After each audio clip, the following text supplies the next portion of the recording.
On this episode of the Star Wars Time Show, Matt and Nick will put the Bad Batch Season 1 to bed with their final breakdown and a discussion on its best moments. They'll also begin to speculate on what may unfold in Season 2. After Batch Time, they'll guide you through a few interesting Star Wars news stories, such as the hunt for live-action Sabine, Mando's S3 filming date, Star Wars Vision's voice cast, Bill Burr's Star Wars hiring, Taika's movie, and the next Disney Plus Day event.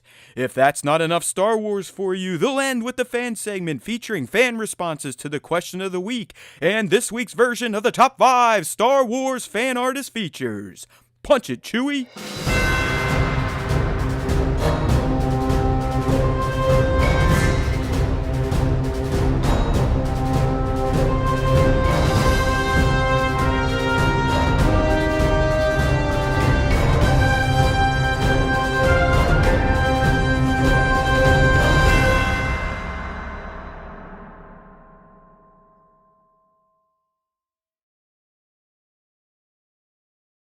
Hey now, everybody!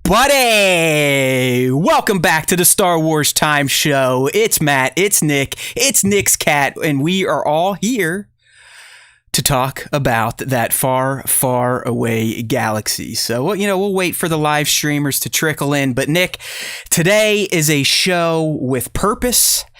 We can't really fart around too much like we usually do. And by we, I'm talking about myself and the little mouse that I keep in my pocket, because everyone knows that listens to the SWTS that it's not my good friend Nick that prolongs these episodes. It is me. As some of you have called me in the comments, the main dude, the angry one, the loud one, the silly one. I'm the one that likes to talk a lot, and I'm the one that kind of needs to not talk a lot today. So I'm just going to put it out there right now. I apologize to Nick's fan base in particular.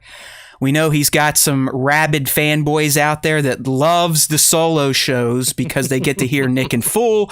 I'm not stepping on them, being rude and the asshole that I typically am on the SWTS. So sorry in advance, but there's a good chance that I may be stepping on my friend this week, as I do every week. But this week, I'm at least going to acknowledge it at the onset of the program. All right, Nick, so I apologize. Matt's got some stuff to take care of. We're aiming for a sub 2-hour show here, and that's rare for a duo show. Hopefully. So we'll see if we can get it done. Luckily, our first topic, the Bad Batch finale, was kind of flat, so there wasn't a ton to talk about, but there are some juicy revelations that we will get into. But as we kind of guessed last week after the excellent finale part 1, and myself and I even think Nick agreed that that probably could have been the season finale. It would have left us on a great cliffhanger, not really knowing what was going to happen to the batch, while knowing that they were probably going to get out. But episode 16 was flat, as I think Nick described it earlier. But obviously the end in particular, the goodbye between the Batch and Crosshairs, and the little stinger scene at the end with Nala Se, and the confirmed iconic, infamous, dare I say, Legends location, which I failed mentioning in my breakdown, because if you're a longtime fan of the SWTS, you know that the Legends content is not my strong point.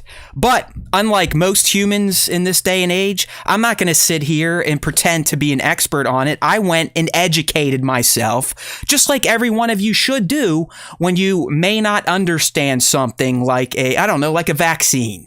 Don't worry about what people are telling you on social media. Go and research it yourself. And that's exactly what I did with this pretty major Legends reveal that popped up in the Bad Batch S1E16, aka Camino Lost. So we'll touch on that in the key moments. But Nick, that was kind of my opening salvo on the episode itself.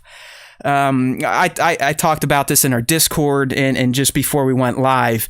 To me, it feels like Bad Batch took the story approach that some shows do, and that I think Game of Thrones was one of them too, where they'd kind of shoot their wad in the penultimate episode in terms of like, oh, wow, type of content, maybe close out some of the season's main narrative threads. And then the finale was more of a like cleanup of what just happened, but also kind of, laying the tent poles, if you will, for season 2 narratives that are going to take place. And I feel that's exactly what happened in the Bad Batch. And it's why the finale part 2 was, I don't want to say a sleeper. I was still compelled while watching it, but fucking A, I mean, really nothing happened. Nothing happened that we couldn't have guessed. And this episode, make it the first 15 minutes of season 2, episode 1. Like, this episode was 15 minutes too long, and it was completely unnecessary to put at the end of season 1. It's like, I was literally watching it, and as I was watching it, I was like, I got presents to wrap for Taylor's birthday, so I'm going to start wrapping presents. Like, I was just like, there's nothing happening. Like, these fuckers are just underwater. Like, well, first off, I was already upset because I hate episodes that are dark 90% of the time. You know what, Nick? We actually had a fan point this out. They're like, I haven't seen content that displayed so darkly lit since the Game of Thrones episode. Yeah. The like battle of the Night Watch or whatever, the finale season, where you couldn't see a goddamn thing happening until the end when Arya jumps out and stabs Homeboy. So so we actually got comments on that. I agree with you, commenter, because I was like, it's all dark. They're just fucking escaping. There's no plot progression happening. And I was like, well, fuck this. I got shit to do. But yeah, like, my thoughts are you end it well on episode 15 with the cliffhanger and everything that you just mentioned. And then you bring this into season 2. Then you have like, oh my God, how are they going to get out? You speed that bullshit up in the middle. And then you have 15 minutes at the back end of your episode to actually like, okay, this is where the batch goes. And this is how they're going to start to progress their journey throughout season 2.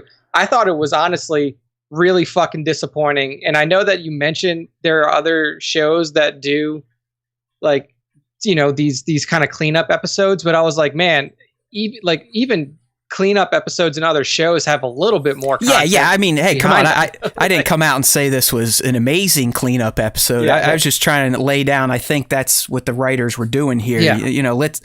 Let's kind of give them that big bang in the penultimate, and then we'll slow things down. But yeah, I agree with you, man. It was a little too slow. But like I said, the final 5 minutes or so where you have the last goodbye between the gang and then the Nala Se stinger there, that's really the only meat that this episode offered up. That's kind of our take, but we're not going to shortchange you just because I want to do things quick. We'll still go through some of the eggs references and key moments, but there were hardly any of them, at least the eggs and references. One. In fact, there would have been 2. Like I said, I mean, I'll sit there. I fucked up the Legends stuff. All right. Tones, we'll give him his credit. He was the one kind of kicking those tires on Friday in our Discord. Please join if you want to follow along with the SWTS community in between shows. You can find our Discord link on our Instagram at Star Wars Time Show. But Tones picked up on a massive Legends reference that I clearly missed. I mean, I made a big deal about the facility that Nala ends up at, and I'm not going to lie, when I saw the beautiful landscape shot of those mountains, I was like, I probably should know what this place is. It seems like it's going to be important, but nah, you know me. I was never down with the Legends because I don't like to read. I'm specifically not down with them now because they are Legends. They mean nothing to the new canon, and I am OCD when it comes to canon, so fuck them. But it was a huge miss. It has been confirmed by the official Lucasfilm people, so I'll mention it here. But really, the huge reference we got was the scientist that Nala Se kind of meets up with in her new life of servitude for the Empire. And if you notice, which I know a lot of you diehards did, hey, Big Amish, welcome back. She is wearing the same fucking lab outfit as our buddy, Mr. One Ear himself, Dr. Pershing. So clearly, Nick, we've gotten an answer that you and I have kind of been asking for. All right, well, even last week, we're like, well, shit. We just kind of figured the Empire just took over Camino, and that's where Pershing came from. But when they blew the fuck out of Tipicoa City, kind of put the kibosh on that idea. But now we know. Pershing more than likely was working at this same facility. I know I kind of put it out there, hey, maybe he's related to this lady. Maybe it's his mom. Who knows? I mean, it doesn't fucking matter. Everyone doesn't have to be related in Star Wars. But the key word here or the key point is we are getting the tie-ins that, maybe some of you wanted, maybe some of you didn't want. But this scientist, the location, which I'll bring up next, it all but confirms the Bad Batch is here to create stronger connections to the Mandalorian and the Rise of Skywalker in terms of the cloning subplots that both of them featured. I mean, there's no ifs, ands, or buts anymore, right, Nick? This is it. We're going to see how the Empire got into cloning, probably working on the Snoke puppets, the clone zombies, and who knows what else they're doing, because we actually... If you remember a story time from a month or two ago in one of the Darth Vader issues, when he goes to Exegol and he sees what the Emperor's up to, right there, Palpatine's saying, hey, motherfucker, I got Luke's hand and we're using it to make shit, to clone shit out of Luke's hand. So clearly, the introduction of Nala Se's servitude, what she can do with cloning, her abilities, and this facility, which has scientists wearing the same gear as Pershing, who is after Grogu with the hopes of getting Force-infused blood to do what? Clone shit with. It was a pretty big connection to sequel Star Wars. Mando Star Wars. Yeah, it's pretty big. It's very obvious now. Like, clearly what Pershing was wearing was just the Imperial Cloning Unit suit or something like that. That's just their logo. Yeah, for some reason they co-opted the Camino symbols or whatever, because that's just what the Empire does. They commit a little genocide and then steal all their good shit and use it as your own. Yeah. So I mean, we're going to heavily go into cloning. So for all of you who fucking hated the cloning angle and Rise of Skywalker and stuff like that, heads up. That's right where we're going, baby. You're right, Nick. And I don't know if this is like Filoni's reaction to Tross pretty much treating Palpatine's return as a complete mystery. Like, oh my God, how's he back? And Filoni's going, well, you guys put that out there now, so I guess now I'm going to have to actually try to make sense, and here we go. And I mean, that's what he is. He's the ultimate Star Wars janitor. Like, George Lucas essentially just fucking shits all over the walls with the prequels, and then Filoni has to come in and clean it up. He's the custodian. He is the custodian of the Star Wars universe now. He's not. Yeah. He's not. It's guardian. He is the custodian. I like that, Nick. Very astute. Yes, cleaning up the shit of the creators before him. Yeah, exactly. So now that's what he's doing here. But I mean, so Matt, do you want to hit him with the big Legends reveal? So I will. What is this place? Well, fuck. I mean, like I said, I had to study up, because when Tones is throwing that shit out, and we actually had one of our regular YouTube subs that always watched my video and leaves comments. I believe it's Ward Lafferty. Thank you, my man. But I'm thinking he's probably another elder statesman of Star Wars, but he was one of the first to leave a comment on my video, which, hey, make sure you're subbed, youtube.com, find the Star Wars Time Show. Friday videos are going to go away, but maybe it'll leave me time to start cooking up some other random shit. But give us a watch, give us a sub. But Ward's like, was that Wayland? And I'm like, okay, well, shit, I missed something for sure. And then Tone comes in. He's like, was that Wayland? I'm pretty sure that is Wayland. And it's got to be Tantus. It's got to be Tantus. Tantus. I'm like, oh, fuck. What am I missing here? Like, I start panicking. I'm like, Jesus, how'd I miss this? I'm Matt Haywood. I know everything about Star Wars. And then I realized it was Legends content and had to do some searching. But what we're talking about here is the facility that they end up at in the end of the Bad Batch is from what many consider to be some of the best Legends content out there. And that is Timothy Zahn's heir to the Empire. Was it a trilogy or just a series of books? But it was Wayland, albeit spelled like the alien version of Wayland these days. So if you can see here, if you're on the live stream, yeah, this comes right from StarWars.com. So this is official confirmation that Tones and all of you other Legends junkies were correct when you popped your little chubbies when you saw this mountainous Imperial location. It is Wayland, but like I said, they spell it W-E-Y instead of A-Y, which is, I think, how Zahn spelled it. And it is indeed Mount Tantus. All right, like I said, if you're on the live stream, you can see the proof. It's right there in the bottom left of that concept diagram.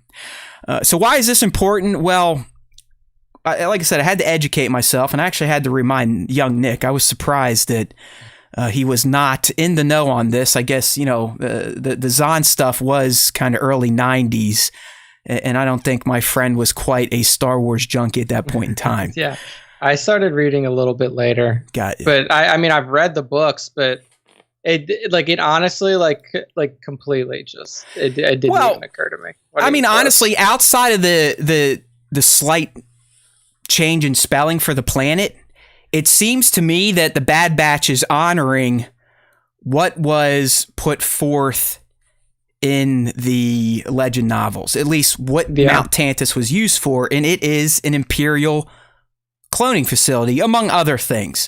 I believe in the novels, Thrawn used it heavily. He used it to clone people for his armadas. It was ultimately used to clone evil Luke in Legends by some other goofy dark Jedi like Chaboth or Chahawa. I don't know their names, didn't really care to learn them because in the end it doesn't fucking matter. Bad Batch will be paving over all of that Legends stuff at this point, which I enjoy. But I do appreciate, especially for the Legends fanboys and girls, what Bad Batch is doing here. And Filoni has done it in his other work too, where he does provide tips of the hat to Legends, if not pulls them out of Legends and recanonizes them, albeit with slight alterations to the to what was originally put forth in the now considered Legend material. So pretty cool that, that they do that. They haven't completely abandoned the Legend stuff like some of you thought they were going to do. It's just taken a little longer for them to kind of peel some of the layers back. Like, hey guys, it's not like they're not trying to blow their load all at once for the Legend stuff. It's like a slow drip. And I think it's working out quite well for the people that enjoy this stuff. 'Cause like I said, Nick, the buzz around town, at least for the super Legend nerds, was, holy shit, they did it. Mount Tantus is back in canon. So I can appreciate their enthusiasm. It means something big to them. It's going to mean something big in Bad Batch. I mean, like I said, this is where we're going to see the cloning, probably the Force cloning, the early parts of Snoke, maybe other Imperial cloning programs that we still haven't even heard about that, were kind of killed early because they failed. But there it is. Mount Tantus is now recanonized, and so is the planet of Wayland, and containing the dark sorcery of the Imperial cloning brigade. How's that? Yeah, it's nice. It's nice that they brought it back. I could have done without it or with it. It really doesn't matter to me because honestly, it feels like that's what it was, pure fan service, like a little bit too much, honestly, and that's what people kind of bitched about in the sequels. It's like it's fan service is fine when it's they don't want to be mad at the filmmakers, but if they want to be mad at the filmmakers, then fan service is garbage. Because honestly, we already had a cloning facility. We already had a cloning facility that was introduced to us in new canon, and it was on Navarro. Like, you already had that literally built into your story. Well, hell, so Nick, they even showed us in Bad Batch season 1 that the Kaminoans had another secret cloning facility. Remember that big fight between Cad, Fennec, and getting Omega back? So it's you had other avenues, and this, I'm sure that'll be cool, and I'm sure that they'll use it well. But honestly, the only reason they did it was for fan service. Like I said, I can do with or without it because I don't think that the storyline or the plot line would have changed if you were on Mount Tantus or if you were in Navarro at the cloning facility that we had a direct link to in Mandalorian. So, I mean, I don't really give two shits whether or not this is in the show. It's just, it does feel like it's almost purely fan service because we already had so many. I'm surprised. I mean, look at this. Nick's starting to get a little angry like yours truly here. I thought Nick would be like, hey, all puppy dogs and ice cream over this. He's pretty much telling you fanboys to go fuck yourselves. I like it. It's fine, but it's just also like it would be different if we hadn't seen another cloning facility already, and one that we were already linked to. Like we knew that the cloning facility on Navarro was important. We saw experimentation happening there, and we had everything that was going on with the Mandalorian, like so linked to that facility. You know, I mean, you do have an opportunity to do it. You do have a point. You do have a point because that would have been an even stronger tie to Mando. But I mean, do you think that Navarro is something that the Remnant kind of took off and did on their own? You know, maybe Wayland gets fucking blasted by the New Republic early on, and that's why the Navarro facility pops up because it is kind of tiny. I mean, they only had a few tubes in there. Just trying to play devil's advocate. Don't kill me. Yeah, don't kill me. I mean, it's possible, but I don't think that they would have built an entire facility. They wouldn't have had the resources to like build a whole facility as the Remnant, right? Unless it was like an abandoned base that they just took over. Yeah, I mean, you're right. From what we saw of it, it was relatively small. But I just feel like that, like if we're gonna just look at like canon stuff and good ways to link together the current running properties, I think that it would have been better to add in Navarro. Yeah. But no, again, I mean, you're not wrong. We also have to remember that the Empire we're seeing in Mando is not the Empire we're seeing now. It's like the true nut jobs that are still out there, like doing Hal Hitlers to Palpatine zombie somewhere. I mean, they're not the same functioning faction that they are clearly at the beginning of their genesis. I mean, you could argue by the end of Bad Batch, this is the Empire approaching its heights of power and galactic domination. Oh, yeah. It's taken the cloning facilities away from the galaxy. Every planet it essentially had Republic forces on are now occupied by those forces. I mean, it's on like popcorn, as we like to say. Yeah, I don't know. I mean, it's I think you're right. I don't think you're wrong. I think it would have been, at least for someone like me, I would have caught it. It wouldn't have gone so far over my head. I'd be like, hey, Navarro, I got that one. I'm smart. I know my Star Wars. But yeah, the Mount Tantus stuff, like I said, did go over pretty well for the Legends people. So unlike Nick, I'm not going to whip out my weenie and piss in your Cheerios right now. I'll let you have your moment. All right, dude. Let's go through a few of the key moments here. And as Nick said, you can tell if you're on the live stream from the screenshots how fucking dark this episode was. Not tonally, visually dark. But to me, and this is just, I think this is a plot point that is going to be expanded on. We've already talked about it.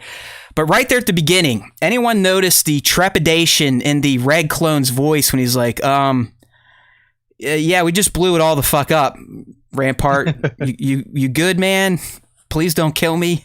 You know, it was like that Red Clone did not seem so thrilled about being a part of annihilating his place of Genesis.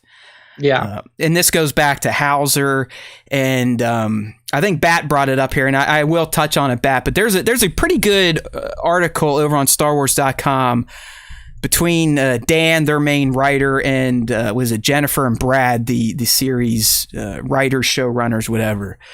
And they kind of talk about Hauser and the clones that still have chips. And yes, they still have the chips, but as they showed through Hauser that some of the clones still have free will and know what the Empire's doing is wrong. And it just felt like this Reg wasn't as forceful with his beliefs as a Hauser was, but it's still clear that clones are either going to be like Crosshair and fully commit to the Empire, or they're going to be like the Bad Batch and Hauser and kind of make a stand. And like I said, the writers kind of made it sound like that is going to be explored even further in season 2 naturally.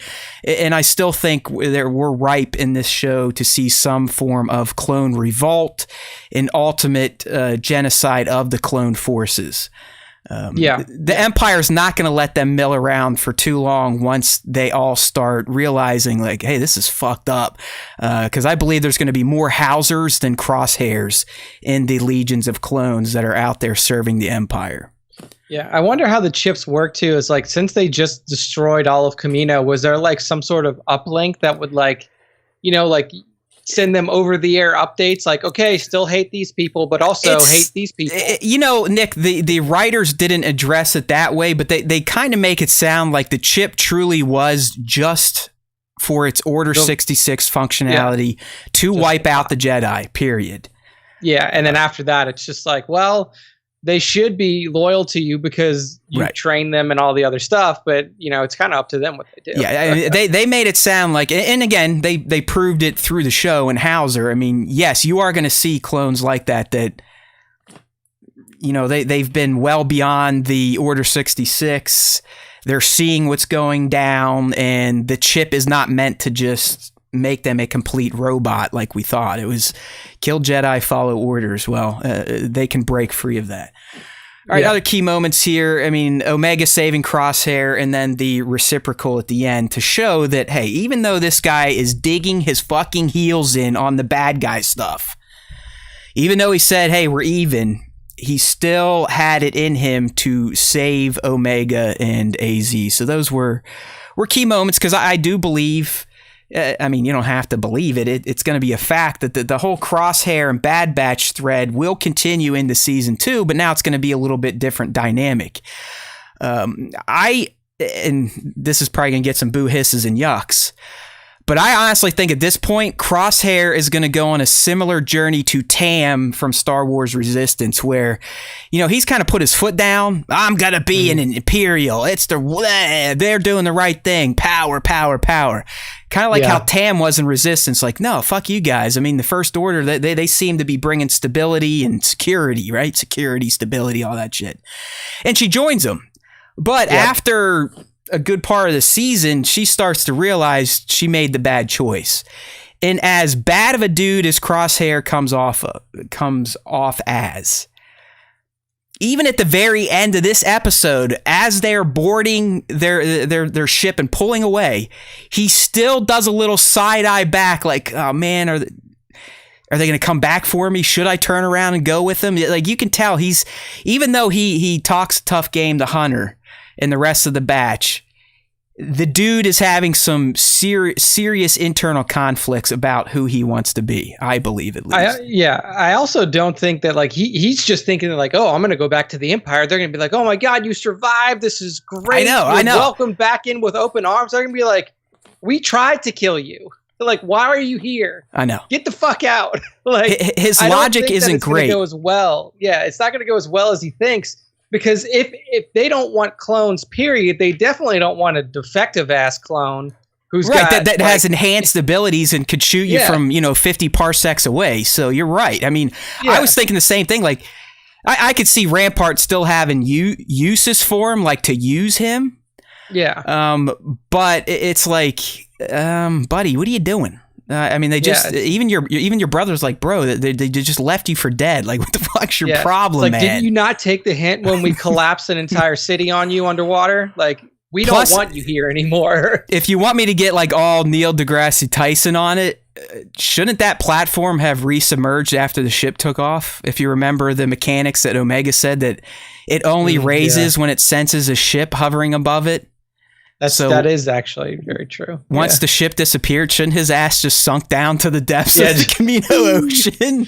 Maybe they severed that fucking functionality. There you go. No, I don't know. You are right. We could use that. Tones also brings up an interesting point too. He said, "Did the city generate bad weather? Because once it was destroyed, there was no storm anymore." That is true. That's another one of those things they probably just forgot about, like the platform. Now we're getting super scientific and physical on its ass. But yeah, I mean, there's a little. I mean, the whole episode, we said it from the get-go, wasn't the best. Didn't make me hate the series, but it was like, okay, you should have just made one long finale instead of make episode 15 like 15 minutes longer, and then you could have ended it there. I think Bat brought this up just to confirm it for those not in the live stream. I have the graphic up now too, but it was confirmed by the writers that Crosshair indeed no longer has the chip. And kind of like I speculated last week, Brad Rao was like, have you seen the side of his head? And that's the shot we're looking at. And I was like, well, guys, I mean, if you look at his fucking head, it looks like he took a grenade to it. So that's probably when the chip was removed. But it is removed. It is canon. It's confirmed by the creators. So that's key. And then really the end here with Nala Se at Mount Tantus. We've already talked about this. Clearly, this is the beginnings of the Imperial cloning program, which we know ultimately ends up in Palpatine using this technology to create Snoke in his place, to create his clone zombie body to house him on Exegol, and all the other weird shit you saw on Exegol in The Rise of Skywalker and in the I forget what issue number, maybe 10, 11, or 12 of the current Darth Vader run on Marvel. Yeah.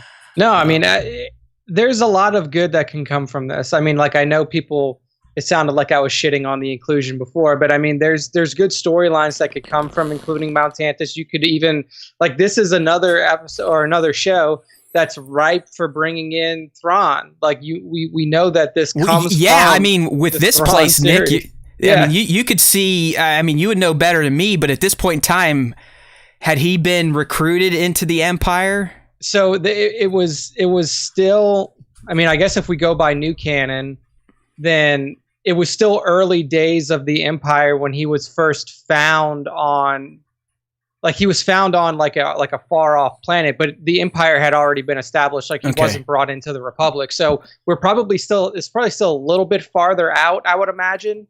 But he could very well come into this series, because we're still assuming that season 1 of Bad Batch is like right at the pre 1 year mark of Imperial reign. I'd say a year at most. At least in my mind, I'd say a year had passed since Empire Day. But like, they didn't find Thrawn until like they had in new canon, they had like a grip on the galaxy, and then they started to kind of like go out a little bit, like do some exploration into not necessarily the unknown regions, but some planets that are a little bit farther out and, you know, don't necessarily fall within their purview. And then essentially he finds an installation of Imperial troops on a planet that he was marooned on, and then he just infiltrates the ship and then kind of fucking goes off with them. Got you.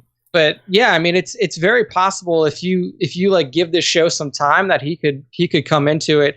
And I don't know if they would be able to make the link between him and Mount Tantus yet, because those are two wildly different timelines that we're working in now. Mount Tantus previously was like post episode 6, like Mando timeline. Exactly. And now we're in, post episode 3. So you couldn't really put him in that facility yet, because he would be like a brand new Imperial recruit, but like he could still be in the show. Yeah, Tones, you read my mind. I was just going to bring that up, but I'll mention your name since you threw it out there. Before I get there, though, I just wanted to point out, I know some of you people really get chubbed up for the Commando clones. These Commando clones, if you're on the live stream, at least the ones that were escorting Nala Se, they are officially described as Imperial Guards. I know they're not the red guys yet, but it is just another sign of, they typically put their best soldiers with the most important assets in the Empire. So this actually popped up in the official breakdown in the concept art. These versions of these commandos with the gray pauldrons and gray stripes, they are identified as, I guess, the very first Imperial Guards. That's another one I missed, but how the fuck was I supposed to know? Because I did not see the concept art before I could make my video. But back to Tone's point and what I was going to mention, because I mean, if you look at Nala Se at the end, she's not thrilled to be here. I don't think any slaves really like doing what their captors are making them do. But I'm with Tones here, and I've seen this pop up other places. I agree that Nala Se is probably going to pull a Galen Erso and give the Empire just enough of her cloning science to get them doing shit, but they'll never be able to perfect it. And as Tone says in the chat, that's why Snoke is so fucking mangled and jacked up looking. Yeah, he's got the Force connection, but he looks half dead and can hardly move. And why the Emperor is just kind of a zombie to begin with and needed to suck on some Rey Force dyad juice to actually fully return. I think you're spot on there, and all the other ones speculate. I mean, no way Nala Se, even if she does get her rocks off on cloning and doing science, I just see no way in hell that she is going to comply and do everything the Empire wants her to do. We saw who she was throughout season 1. Yes, she's probably a little shady. I mean, she's the one doing all the cloning chicanery with the Bad Batch and heightening their mutations, and she grew Boba and Omega, the unaltered clones. So, she's a little fucked up, but she also at every turn was trying to protect Omega from Lama Su. So I think there's going to be a threat in that in and of itself. Is I think ultimately the Empire is going to learn about Omega and how her DNA is what Nala Se really needs to kind of get a great cloning program going for the Empire. But I think she's going to fuck with those operations too. But I'm with you, Tones, and everyone else. I do think Nala Se will pull off a similar deed to Galen Erso in that she builds in some sort of fuck you button into the Empire's cloning operation that is just never going to allow them to reach the levels of cloning and efficiency that the Kaminoans did themselves. Yeah, that's probably going to happen. All right. So, I mean, really, that's it for the Bad Batch finale, Camino Loss. Before we move on to some of the other topics, I do want to throw some of like a little listicle at you, kind of the Star Wars Time Show's most favorite Bad Batch season 1 moments. All right, we're probably not going to spend a ton of time on these discussing because I don't want to be on the show all day. But so far we're doing great. 36 minutes in, we're almost done with Bad Batch, so life is good. All right, so drum roll, please. All right, so the Star Wars Time Show's top whatever moments from the Bad Batch season 1. I didn't even count. So here we go.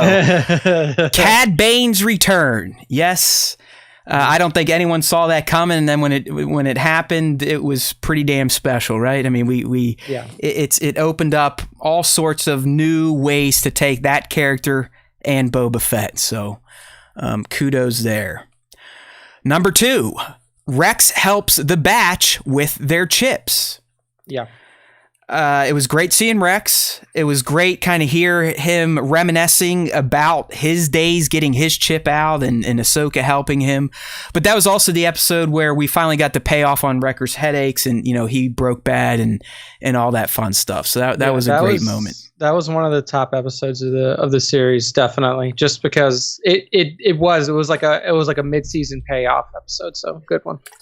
Yeah, and you know me, anything that paid off on some of my speculations, of course, I'm going to honor it. So when Omega was confirmed as Boba's sister, that was, obviously that was huge. That's some good content, good lore to know. But Nick, I actually looked. Tuesday, April 27th, in our special topics Slack, yep. Bad Batch premiere predictions. Here we go. Crosshair betrayal. Ding, ding, ding. Yep. Second one. Omega revealed as female Jango clone and the last. Wham bam, thank you, ma'am. I already did my little celebration for that, but I'm never going to miss a moment to remind everyone that while I suck at the Legends calls, I'm pretty damn good at speculating based on content that is revealed to us. And the last one I had was a bit off. They'll run into Rex, but I was thinking it was going to be episode 1 and Fennec hired by Tark, and we actually learned that it was Nala Se. Lamas, yeah. Yeah, and the Kaminoans. But hey, pretty good. So yeah, Omega confirmed as Boba's sister. That's only going to be I don't want to say exploded, because I don't think it's going to be like, hey, let's get right into the Boba Fett stuff in season 2. But clearly that is lore that is going to be revisited. Boba is like the sister thing. Like, does that even really fucking count though? Because at the end of the episode, she's like, "You're my brother too." Aren't they all just fucking related then? Like, they're all just brother and sister. Like all like every clone ever. Yeah, I mean, if you want to like get down to the Webster's definition of brother and sister, yes, they all are related because they all have the same DNA. But the difference between Omega and Boba is there's zero fuckery going on with their juice. So yeah, I guess in the truer sense of the word brother and sister, they're probably closer than... They're like twins. Yeah, more than anything. No, exactly. Yeah. And I mean, not that I needed to be reminded of this, but this episode, the last one, did remind everyone that Omega is older than all the other clones. Yeah, than the batch. That's how she saw them having their, Nala say, messing with their mutations. Right. I mean, Boba and Omega were hatched the day SWTS and Jango sealed the deal and went to Camino. They were born as babies and were allowed to grow unaccelerated, unlike all their other brothers, as Nick says. Mm-hmm. Another moment. I mean, we love the lore. We love connecting all the series together. So seeing young Hera and Chopper was fantastic. Right? Yep. I don't know about the 2-episode arc. The second episode didn't quite play out the way I thought, but we got her. She's been established in the show, which just means that she will return and we'll get more Hera and Chopper, which is great. Everyone loved this one. I think this is probably on everyone's list, and in terms of great new characters, and that's Captain Hauser's stand on Ryloth, where he just says, you know what, fuck you, Empire. Chip or not, I don't care. This is wrong. We were here to protect the Rylothians, and now we're hurting them up and arresting them. Like, fuck you. Yeah. And again, that was just laying down the groundwork for future Bad Batch, where we're going to see more and more clones like Hauser kind of saying, enough's enough. I'm done. And then they're probably just going to get executed by the conscripted soldiers. Because at this point in time, like we said last week, with Tipico City being decimated, Empire is full conscription at this point in time. They've got whatever leftover clones they shipped off-world, but from here on out, they're transitioning into the Stormtrooper forces. Scorch and Gregor in War Mantle. I threw Gregor in because, like I said, that's a prediction I had. I said we would see the rescue of Wolf and Gregor. We got one of the two, so I'll still take the win. But Scorch was, for Legends people, again, another amazing moment, and I just loved his little action scene they gave him. They really made him stand out from all the other commandos, all the other stormtroopers, and the Bad Batch themselves. It took pretty much the entire Bad Batch to take him down. So that was a fun moment. And really, War Mantle itself is a top moment of Bad Batch Season 1, the whole episode. Yeah, that episode was top notch. Up next, Hunter and Crosshair's Obi-Wan and Anakin moment.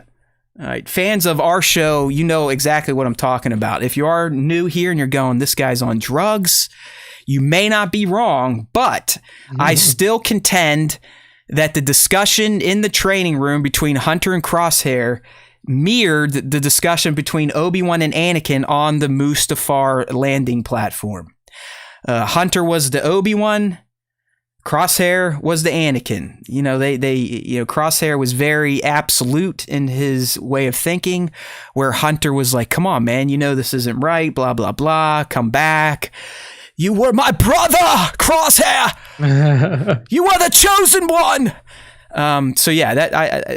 Great moment. Some of the best dialogue I think we've gotten in animated Star Wars, if anything else. Yeah. And then last but not least, unless Nick cooks one up that I did not have here pre-show, seeing the Imperial Cloning Facility and Nala Se's involvement. And that comes with the added cherry of it being Wayland and Mount Tantus. But also, this is going to be a main narrative generator for the Bad Batch moving forward, at least in Season 2. I mean, Nala Se is clearly still going to be in the show. This facility is going to be a part of the show now, as well as what's going to happen with Bad Batch, Crosshair, Omega, and the rest of the galaxy. Yeah. I think, that about covers it. 16 episodes and the first season. I won't say it was the best season of TV I've ever seen. There were definitely ups and downs, but it's a first season. You can't expect it to be just on fire all the way through. So it does set up a really good second season and continuing past, because if you really want to look at what this show is going to be, this is going to be another show that's going to be like Clone Wars, that they can go 7-8 seasons on, because you have, even more so than Clone Wars, you have so much time to fill in. It is like I wonder 20 years. So I wonder if it's like Rebels, where he knew. I still want to know what happened with Rebels and why it got ended in 4 seasons. Like, because that was a Disney show. I think it was like Dave going, "Hey, I'm going to be able to work on live action. I'm getting the fuck out of the cartoon shit, and I'm just going to become like creative director." But yeah, I'm with you. Now that it has 2 seasons, I think Bad Batch is 4 seasons minimum. 4 seasons minimum. With the potential to reach 7 or more, like the Clone Wars, because as Nick highlighted, it's still a blank fucking canvas. I mean, until they get up to the Kenobi timeline, 10 years from the beginning of Bad Batch, it's pretty wide open. Yeah, and I mean, the only thing that limits how much of the show you can make is how long you want to keep these characters alive, basically. Yeah, because, that and if Filoni, please don't do this for us, but if Filoni, passes or something crazy happens. Yeah, barring anything that's like disastrous, it's basically like, do you want to keep these characters alive until like, right up until fucking Rebels starts and then we nix them? Or do we just, do we keep them alive for 4 seasons and then Vader comes out and cuts all their heads off? Like, how do you want to handle it? I still this is SWGO talk, so the logic never makes sense. But in the Galactic Journeys, or whatever the fuck they're called now, they do try to line up tunes that make sense for the character you're trying to unlock. Jedi Master Kenobi, you needed, Jango Fett. Some other random characters that he would have interacted with throughout the movies. I still don't understand Ayla Secura, but fine, she was a Galactic Republic Jedi. But Lord Vader, his journey, Nick, requirements are the Bad Batch. Yeah, it should have been River of Lava, Kenobi, and Idiocy. Right. Should have been the 3 requirements. So I don't know. I think that's just, who makes that fucking game? I play it every day and I still forget. Capital I think that's just their way of making people panic farm the Bad Batch tunes. Yeah.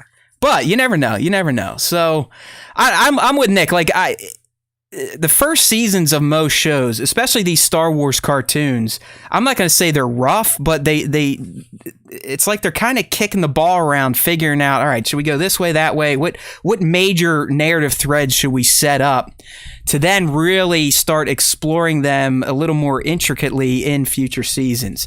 And that's what the Bad Batch did, and I think it did it well. Finale Part 2 was a stinker, as well as Infestation. Outside of that, I found the rest of the episodes to be pretty compelling. I like the stories that were going on. I know it was kind of a slow roll, the same shit over and over, but if you look back at it, all those little pokers that were put into the fire can now be pulled back out and called upon for future Bad Batch stories. Their connection to Sid, how the fucking Rancor could come into play, Hera, the bounty hunters, all this stuff is more than likely going to come back. It would be like you could bring in most of the people that you've seen in other cartoon series like Rebels. Like you can even bring in, like we've already brought in Mando people. If Vader's not in this series, then it's a complete like, what are you doing type of mistake. Like I'm glad Darth Vader needs to be in it. I'm glad that they left him and Palpatine pretty much out of this entire season. Yeah. Yes. Because, if we go from canon, Vader at this point is a goddamn disaster. A fucking mess. Like a mess. I mean, this is the beginnings of Palpatine essentially abusing him to re-toughen him up after, he realizes that Padme's wasted and he's now half the man he used to be, stuck in an iron lung. But I would think season 2, there's going to be potential for, at least mentions of a Dark Lord, of this new Sith, of this man in black. But Vader nor Palpatine should ever be a big focus in Bad Batch. I like that they even only used Tarkin sparingly in the premiere. Leave those guys for the movies. Let these shows be the vehicles to introduce new characters that may pop up in future live action, but let's not put too much focus on the big bads that we've known for, some of us, 50 years. Yeah. I mean, he doesn't need to be a main focus, but he definitely needs to make it kind of like in Rebels. Like, he was never like sucking up all the screen time. In season 2, he was almost the big bad. Like, he wasn't in every episode, but he was the guy looming over Ezra and Kanan, and they had a few fights with him, but he still wasn't. He wasn't callous, all right. He wasn't in it. The main person chasing the rebels, and that's fine. Like, I think Vader, makes an appearance, gets like a few seconds on screen, but never is involved in any stories. I'll leave it at that. All right, so before we fully exit Bad Batch, and we are going to revisit this special topic once season 2 is closer, but we're just going to throw these out there now to see how well some of our Force speculation powers are. So these are just very, very way too early Bad Batch season 2 predictions. I'm just going to list them off. We're not going to discuss them, so we can keep moving here. Scorch, I'm stupid. Learn how to read. A wolf rescue or introduction, meaning, Rex rescued him off screen, but they've addressed Gregor. There's no way they're not going to address Wolf. It's a done deal. I'm going out here now because, especially with Tantus, Nala Se, and the science lady, Grogu mentioned or mission/Imperial cloning threads. So that's kind of a bullshit prediction. It's very broad. But we are going to get content that dabbles in what the Empire is doing with Nala Se and cloning, and there may be a mention of using Force candidates for cloning.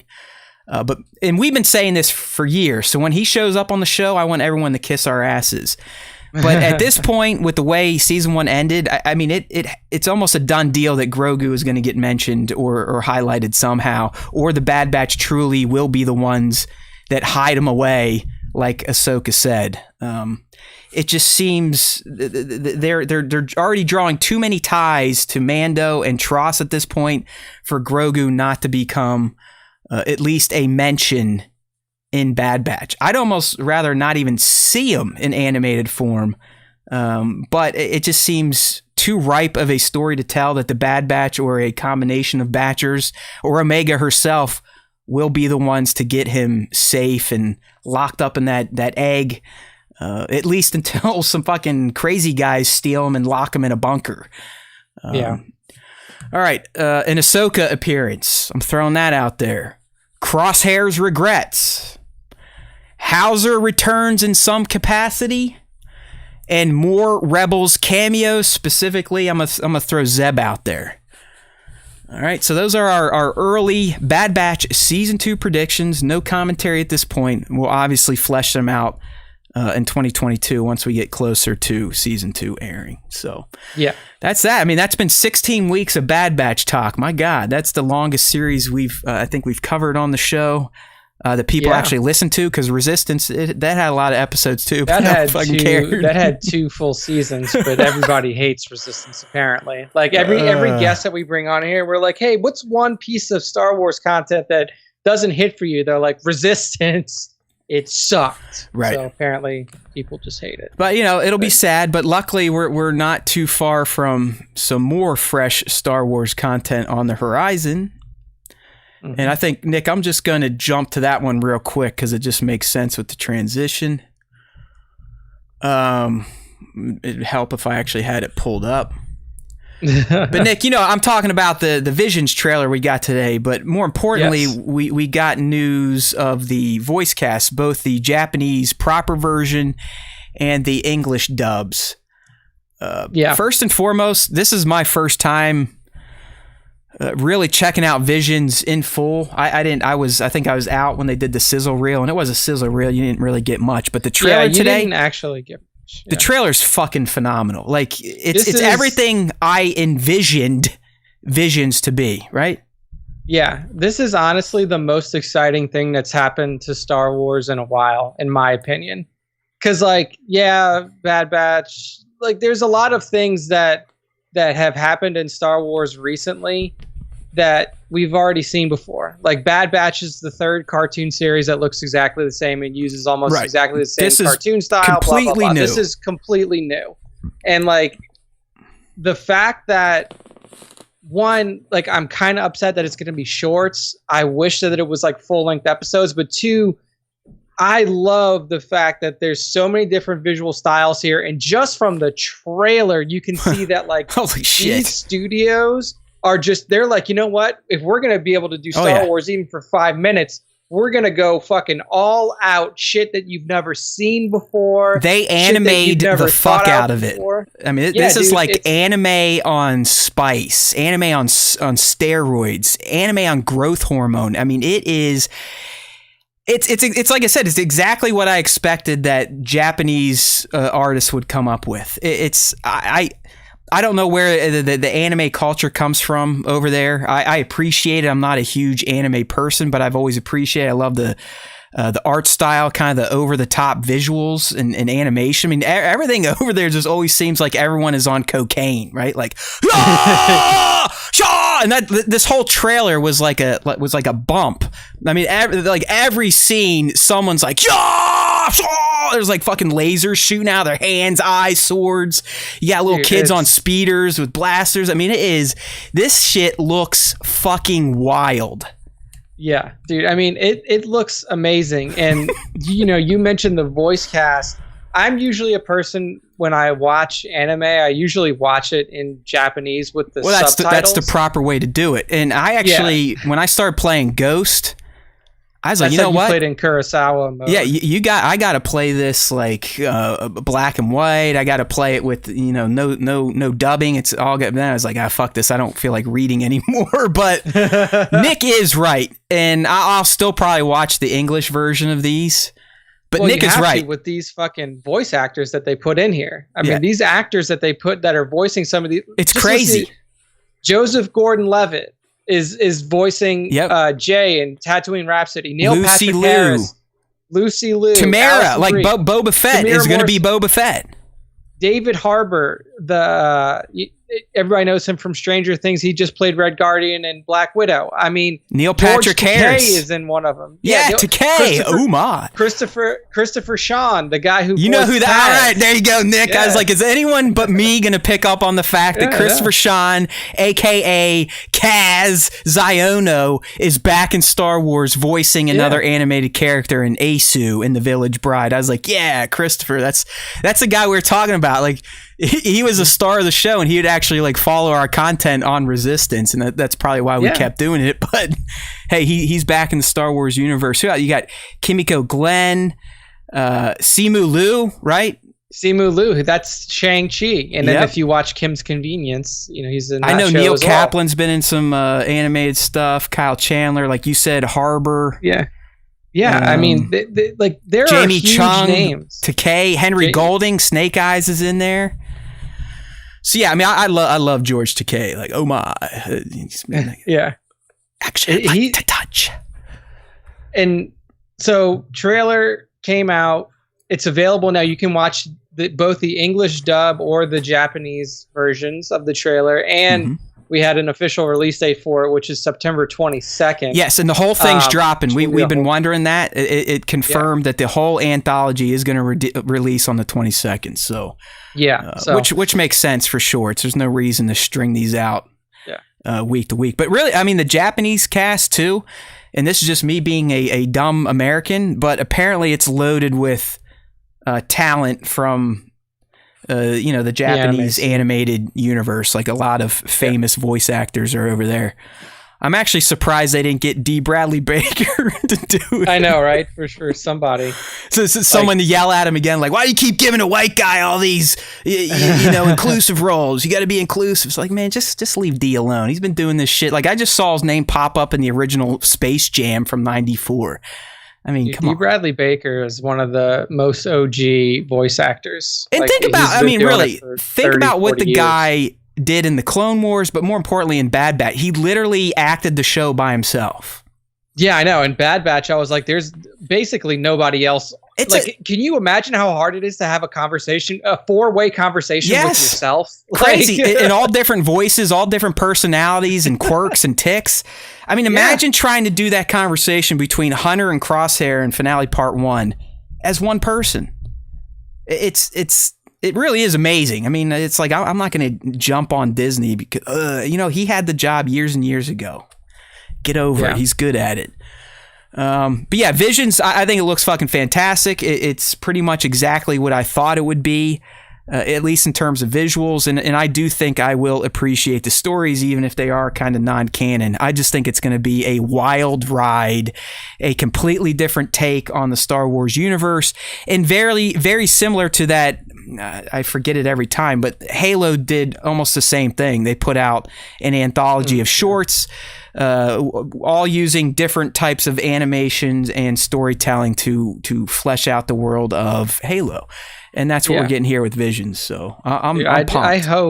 I hope that these do well, and I hope that one of two things happen: either they continue to do this anthology style series, or they pick like one of these, and they're like, hey, let's fucking make a series out of this. Let's do a full season of whatever, the Ninth Jedi. Well, I'm with you. They're doing it, but in book form. So it sucks for morons like you and me, because isn't the Duel is the one that they're fleshing out and going to tell the story of the Ronin and all that, right? Ronin, exactly. Yeah, the book is called Ronin, and it follows that character. I mean, I just think that if these do well and people seem to gravitate towards them, there's no reason why you shouldn't allow one of these studios to just go full out and give you one season of their story. Now, would you be okay with just volume 2?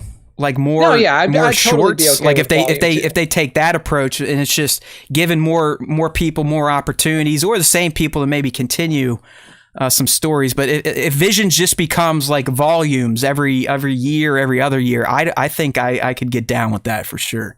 Yeah, definitely. I agree. It's like a nice palate cleanse in between a major Star Wars production, and then obviously our next one's going to be Book of Boba. So it's going to give us kind of a nice little break from the canon and getting learned and trying to figure out all the new stuff going on in that galaxy.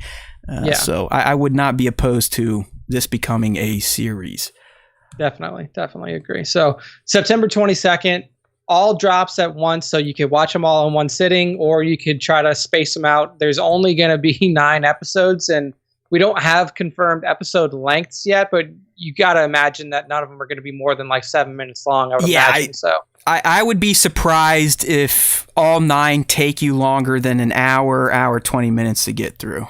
Yeah, that it would be surprising. So check it out. Don't sleep on this stuff, guys, because this is, if you want Star Wars to continue to grow and iterate, then we need to support projects like this where you're going completely out of the box and you're giving creators who usually don't have their hands on Star Wars an opportunity. And sadly, thanks to just kind of how capitalism works and business in general, if these hit hard, and especially in the Asian markets, and really get those people into the Star Wars franchise, the people that greenlight big budget Star Wars projects will get excited, and you might get more movies greenlit, or another trilogy, or more risky live action projects they'll take a chance on. So yeah, I'm hoping this does well. I don't know how it couldn't. I mean, the angry crowd, they're going to be pissed about anything Disney does. I've given up on them. I could give a fuck. It's kind of like the anti-vax idiots at this point in time. I have zero compassion. Zero. Like, all of my fucks have been given. I will burn 20-year friendships at this point over this shit. I don't care. Yeah. It's the same shit with this stuff. I mean, angry fucks are always going to be angry. It just doesn't matter. I'm an angry fuck, but not when it comes to Star Wars. So I'm definitely looking forward to Visions. I know it's going to kick ass. Fuck hoping it will kick ass. I just hope that it gets turned into either, like Nick said, fleshing out a particular short, or just give us new volumes. Let other artists take a crack. Let's get more exposure over in these Asian countries to their form of storytelling and art with our beloved Star Wars baby. All right. Nick, real quick, before we get into the rest of our subjects. Yes. I'd like to bring everyone a special message from our sponsor, Manscaped. So attention listeners across the galaxy, all the way from Australia to Houston, do we have a pube problem? If so, our friends at Manscaped have cleared you for takeoff with their 4th generation and brand new Lawnmower 4.0. Kick your pubes to the next planet with the Performance Package 4.0. The orbits in your pants will feel like you're in zero gravity when you use the best tools for the job from the leaders in male grooming. Join the 2 million men worldwide who trust Manscaped and get your rocket ready for takeoff by going to manscaped.com for 20% off plus free shipping with the code SWTS. So Nick, really right before the show today, I was up there doing some grooming, busted out the Lawnmower 4.0. I saw that downstairs things were getting a little too hairy. So using its skin safe technology with that ceramic blade for the first time since owning it, I was like, you know what? I'm not even going to use the cover guard today. So I went right down to the smallest setting you could use with the Lawnmower 4.0 and gave myself a nice airy shave, slapped on my ball deodorant so I could smell fresh for Nick, even though he cannot smell my crotch while we do the show. But you know what I mean? I mean, it's great stuff. You're not going to nick yourself with the Lawnmower 4.0. I'm not going to say this, but I would think you might even be able to do it with your eyes closed. All right, so if you're ready for an out-of-the-world experience, look no further than the Performance Package 4.0 from Manscaped. It has just taken off in not only the USA, but now our fans in Canada, the UK, across Europe, Australia, South Africa, and Singapore. How about that? We got some new territories. So inside this package, you'll find their Lawnmower 4.0 trimmer, the Weed Whacker ear and nose hair trimmer, Crop Preserver ball deodorant, my personal favorite, Crop Reviver toner, the Performance Boxer briefs, and a travel bag to hold your whole solar system. First, schedule for liftoff with the new Lawnmower 4.0 trimmer. That's what I just used because it's a spaceship and it is here to guide you on a journey to trim your body, balls, butt, and even Uranus. This 4th generation trimmer also features a cutting-edge ceramic blade to reduce grooming accidents thanks to their advanced skin-safe technology. The Lawnmower 4.0 has a 7,000 RPM motor, a new multifunction on-off switch that will engage a travel lock if you travel, and it's even waterproof. The same thing can be said for the ear and nose hair trimmer. It's also waterproof and has a beastly 9,000 RPM motored power, 360-degree rotary dual blade system head. All right, and like I said, after you're done with the Lawnmower 4.0 and the Weed Whacker, don't forget to use the Crop Preserver ball deodorant and the Crop Reviver to help your little planets be on their A game while feeling the sun's heat. This stuff is no joke, my friends. Your balls will never smell more fresh. Start with the deodorant after a shower. You know, go out on your day. When you come back, drop your drawers a little bit and then use that Reviver spray. It does wonders for that Fromunda sauce smell. All right, so abort hairy balls and Buzz Lightyear the Woody with Manscaped. Don't forget, get 20% off plus free shipping with the code SWTS at manscaped.com. That's 20% off plus free shipping from new territories if you use the code SWTS at manscaped.com. Your dick and balls need some help. For a clean Trinity and beyond, your space balls will thank you. All right. So, you know, we just left an animated Star Wars property. Now we're going to talk about a beloved animated Star Wars property and a character from said property. that's going to cross over into live action. So, I mean, this really shouldn't be huge news for you scholars out there, you Star Wars scholars. But apparently, Lucasfilm is actively looking for an actress to play Sabine Wren in the live-action Ahsoka series. And this didn't just come from, like, some of the people, the poo-flingers of Reddit. This is coming from The Hollywood Reporter. I've checked up on this guy. Apparently, this Aaron Crouch, he is a legit source. You know, he actually gets paid for a living to be an entertainment journalist. So I kind of take his connections and sources to be a little cleaner than, you know, the LRM onlines and all the Star Wars time shows of the world, if you will. And what Crouch was saying here, it was just a blurb. It was more of a general write-up on, I don't know, some bullshit. Who knows? It doesn't fucking matter. But he blurbed in here. Now, Dawson, speaking of Rosario, we know she's in it to win it. She's in Ahsoka. Not a big guess here. But now, Dawson is leading a live-action Ahsoka spinoff for Disney+, with sources saying Lucasfilm is looking for an actress to star opposite Dawson as Mandalorian warrior Sabine Wren. Yeah, they were talking about, or he was writing about Marvel What If. And Dawson came up. So, which, by the way, is fucking aces. All right, Marvel What If, highly recommended viewing. Nick, I don't know if you've seen it yet. Animation is badass, and the first story was just fantastic.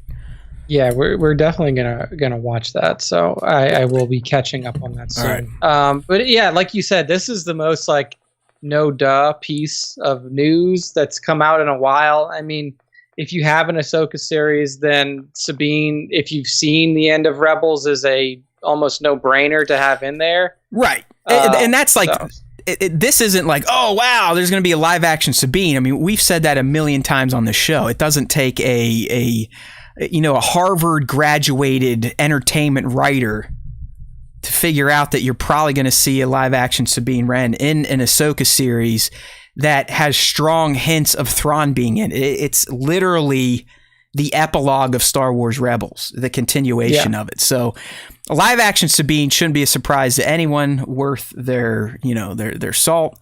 But the fact that they are actively looking, and here are this is the short list supposedly. So Jordan Mazin kind of tuned in after all this started fluttering around to kind of jump on the clout train. And he's saying that it's down to three actresses is the short list right now, and apparently it's Lana Condor, Tati Gabrielle, or Havana Rose Louis. Lou. Yeah. So I think that it's like, I don't know many of these. Tatiana Gabriel was in The Chilling Adventures of Sabrina the Teenage Witch, like the one on Netflix. Okay. That was her like main claim to fame. She was one of the sisters. Lana Condor, I'll look at her IMDb. I don't have any clue what but she was in X-Men Apocalypse as Jubilee. That's like her big thing. All the Boys I've Loved is apparently a TV show or something like that she's been a part of for a while. Someone threw out a name in our Discord, maybe, or just commented on Instagram, and was it Jamie Chung? I don't know. There's like an actress that she's been in more stuff recently. I think she was in I even forget the name of it. It was a canceled kind of X-Men show on Fox like a year or two ago. There were actually a bunch of those. I don't know, but if we're just working on these two young ladies we can see on the live stream. So if you're on the live stream, we're looking at Lana Condor and Tati Gabrielle.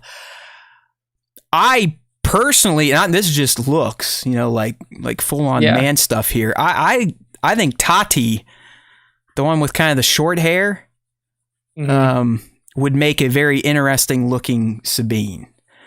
Yeah. I don't really give a fuck what she looks like. I mean, I know they should definitely go for a more Asian type of look. I don't want to see a white woman playing Sabine. Ooh, he's woke. But I don't know. I don't have a candidate that I'm like, this has to be them, done deal. Kind of like Bo-Katan and Katie. That's like, yes, that's an easy crossover. Or if it's true, Lars and Thrawn. Here, they're really, I mean, her voice actor, I believe, is of Indian descent. So yeah, I was gonna say I don't really know who. It's Tia Sakar, I believe, is who voiced her, and okay. I believe she is Indian.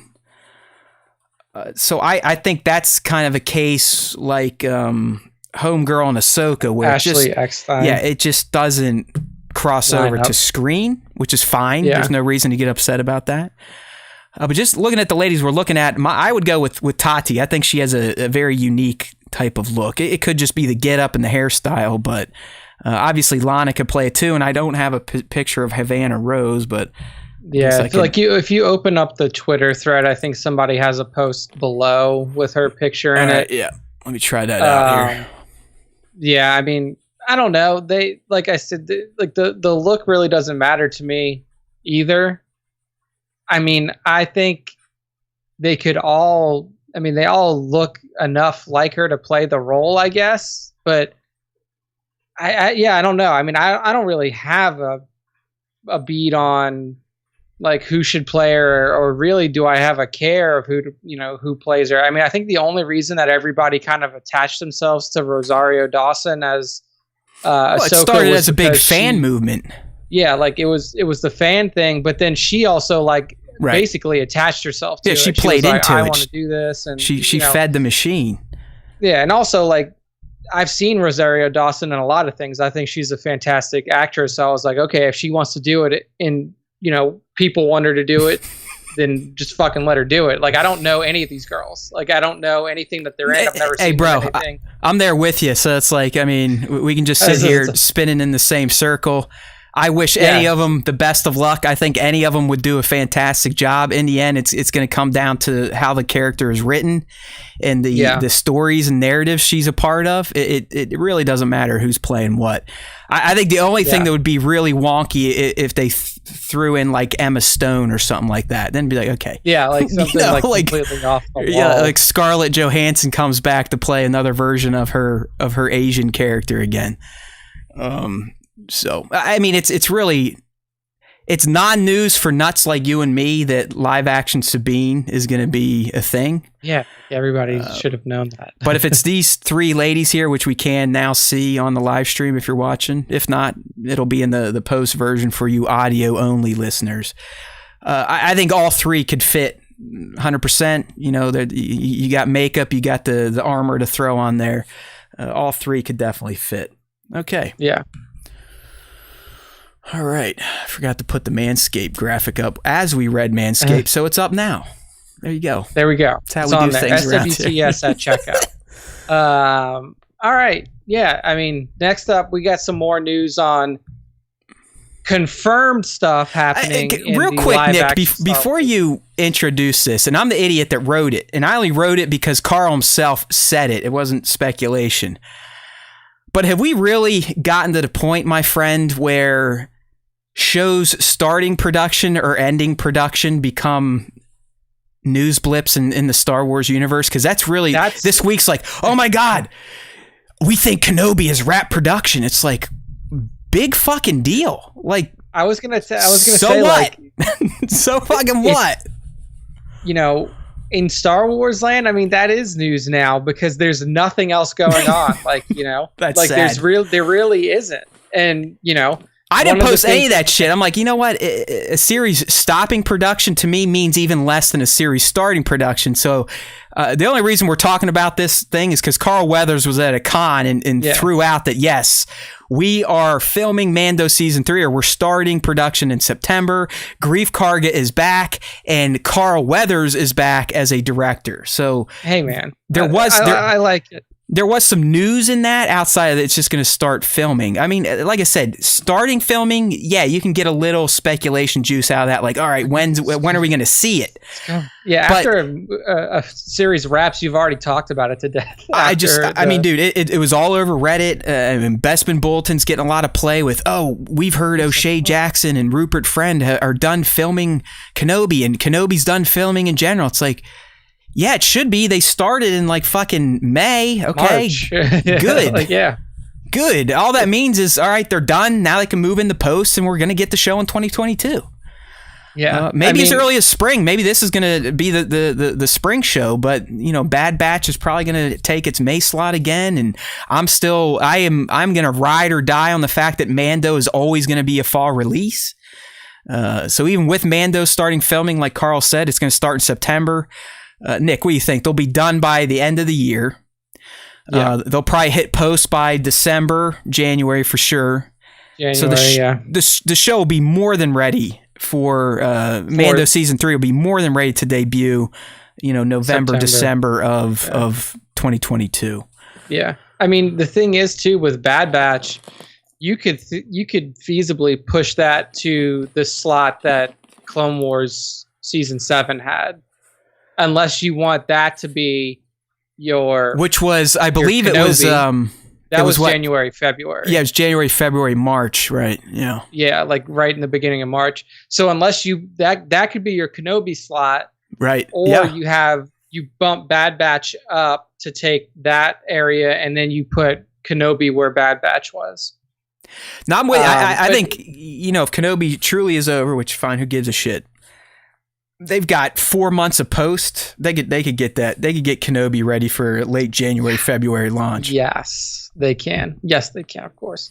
But yeah, I mean, it started filming. I'm glad that Carl is back in their director's chair. I thought that his episode last season was pretty strong. And you knew it was his episode too, with how action focus it was. It was the Navarro Lab episode. That was Carl's. It was the one where they're fucking driving through canyons and blowing up shit. With the guy, the t-shirt and jeans guy that got kept in the shot.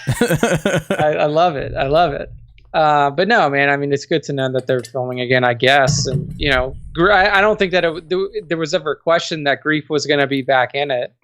But yeah, I mean, that's the thing. It's like, Matt, I think last week you were like, listeners are down a little bit. And one of the reasons that listeners probably are down a little bit is because there ain't shit happening in Star Wars, brother. I think whatever we did last week regained 100 downloads. So there we go. Maybe I just should put exclusive something in every title. Because I know, I'm trying to think that's the only difference with last week's title. We had that exclusive Obi-Wan Kenobi update, which is really just, hey, Nanjiani is going to be a friend of Kenobi. Yeah. We don't know who he is or the character's name or anything, but we at least know he's a good guy.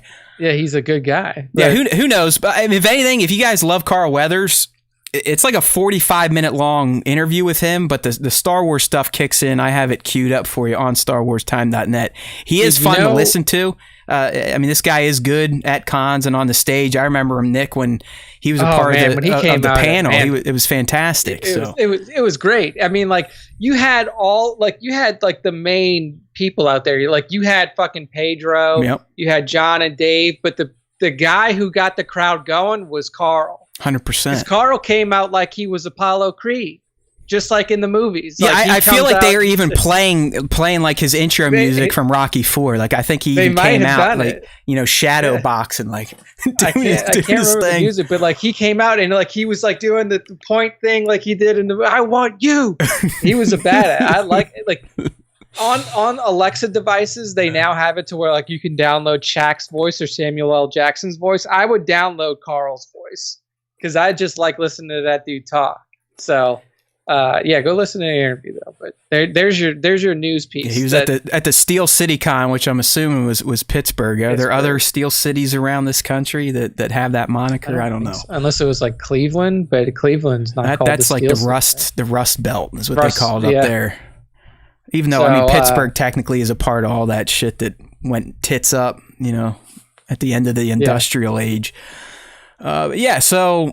There's been a lot. Has Mando shot something? I still think they've shot parts of season 3 when they were filming Book of Boba, specifically any Din type of stuff. Because Din's gonna be in Book of Boba. There is no fucking doubt. Like, take that to the bank.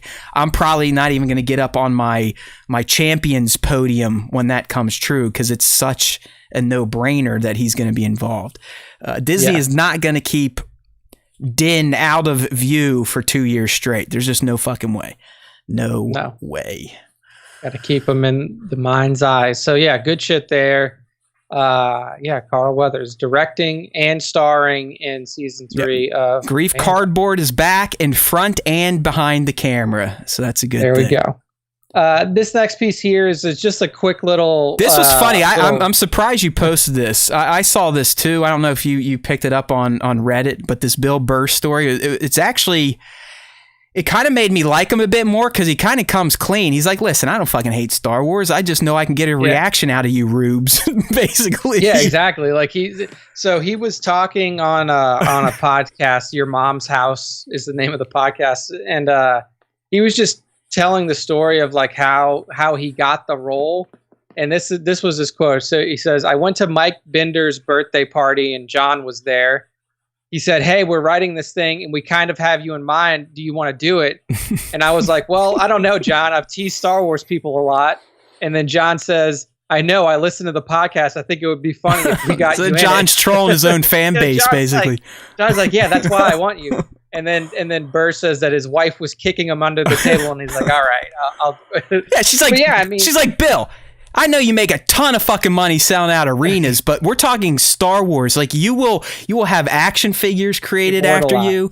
You will be getting your shit. What do they call them? Your residual checks until you die. Like, when you're dead, I'll still be getting your Mayfeld checks because you were in Star Wars. So do it, you asshole. Oh, yeah. I mean, I think it's funny because, I mean, one, some people could look at this as like, oh, well, they didn't even like interview anybody else for the role. They didn't, try people out. But it's like when you're in Hollywood and you're like at Bill Burr's stature in Hollywood, that happens. Right. Like, they write roles for you. And the only reason that somebody else would play the role is if you turned it down. So, like, I thought it was funny that they were literally at somebody's birthday party, and then Favreau just walks up to him and he's like, hey, man, you want to be in The Mandalorian? All right, let's do it. I mean, in life, my friends, and I try to relate this to my college students, it ultimately does, it really, your skill set, your abilities, they help, but it's who you fucking know and who you meet. Yeah. That is what will dictate your path in life for all you young ones out there. I mean, your skills and whatnot might get you in the door, but it's the people you meet that are going to take you out of the stratosphere doing crazy shit like this. Like, you listen to any celebrity story and it's almost always, I got in the door, met this person, and then here we go. I mean, Nick Gillard, the stunt community, he mentioned it. He's basically like, once department heads knew I wasn't a knucklehead, Rick was going to invite me to this project, or I was going to get on that project, and this one, and this one, and this one, because we want to work with people we like. They're entertainers in Hollywood. They're no different than us normal people. They want to go to work, have fun, and work with non-assholes. So the more people you meet out there, or in life in general, trust me, the more opportunities will open up for you. Networking, people. Exactly. Adam Burkhead, he said it perfectly. Who you know gets you farther than what you know. That should be a saying. If it's not a famous quote tied to someone, we will now tie it to Burkhead Toys. Burkhead Toys. There we go. give him credit, because he's right. He's exactly right. And clearly, Nick and I did not meet the right people in life. We don't know. we still haven't. The funny thing now is that, like, we know people. Like, we know the stunt coordinator for the prequels. We know it's crazy. The actor who played Ki-Adi-Mundi. Right. We know we have other stunt connections, and it still doesn't matter. I mean, dude, I one of my best friends has worked for Howard Stern for like almost 20 years. I mean, it's like he runs all the IT. You don't think I could have had an opportunity to go over there and do something? I did, and I fucking turned it down because I'm a dumb cunt. I'm lazy. Yeah. I'm like, hey, I'm a tenured professor. Why the hell would I want to take a pay cut and go work in New York City for money that would allow me to live in a box? It was one of those deals. And, I'm not going to say I regret it because I made the right choice for my family at the time. But it's hard not to think, like, what would I be doing now if I would have taken that leap of faith through a connection I had? But there you go. There's the moral of the story. And in the end, like I said, when I found out Bill was in Star Wars because of what I knew about his hate for the franchise, like, man, fuck this guy. But he's proven us wrong. And I do believe, Nick, in this full article, he kind of describes, he's like, listen, I don't fucking hate Star Wars. It's just, it's like an easy mark, basically. It's an easy mark exactly. and the people to follow it. So. Exactly. And he's not, I mean, season 2 Mayfeld, let's go. That was like one of the highlights before, CGI Luke showed up. Yeah, exactly. Like his episode was one of the best of the season purely because of that conversation that he had at the table with the Imperial officer. Like that was just like fucking the whole time, the whole episode with him and Din stealing the transport and kind of playing off each other. Like Din's like, fuck you, you're a scumbag. And he's like, listen, you are too. You're going to do shitty shit because you believe it's right and it's for the people, you love and whatever. And ultimately Mayfeld kind of got back at the Empire at the end of that episode, blowing up that refinery. And I don't think he's gone. I mean, I think at this point, Burr has, he's done such a good job that they have to keep him in. I mean, they have to. He's become a fan favorite, I do believe, in some circles. Yeah, I mean, they left him out there just kind of floating around for a reason. Like, you don't close a door on a character like that for no reason. I mean honestly, I would think, they'd have to change some shit, some of the New Republic ties, but they probably could pivot some of Cara Dune's stories for Mayfeld, I would think. Yeah, I could see that. There's a lot of different ways you could take that character now because he's changed so drastically. He's dead, right? He's dead in the eyes of the New Republic. He's dead to the New Republic. Like, oh, he died in that refinery explosion. So, and they just left him. So they're like, well, see you around.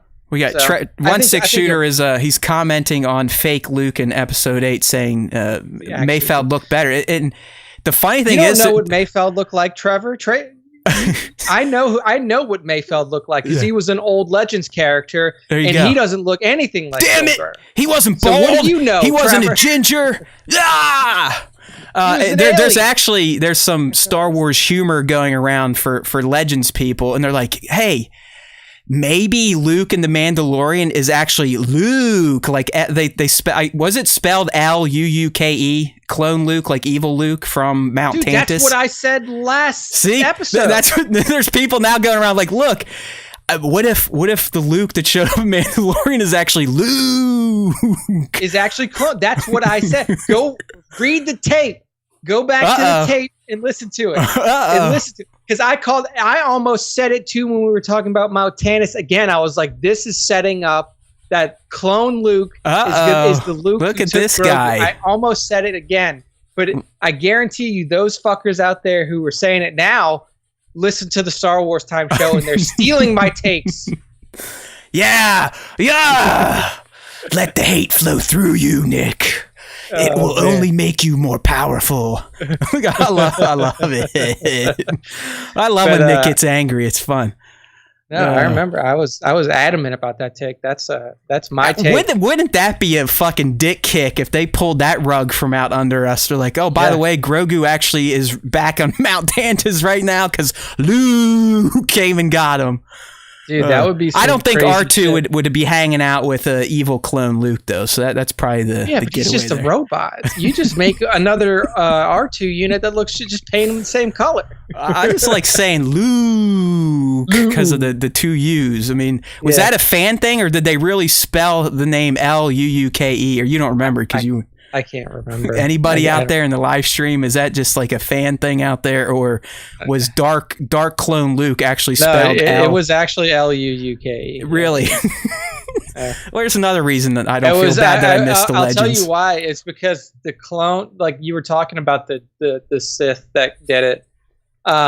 His name is Jorus with two U's, Jorus. Got so you just made him Luuke.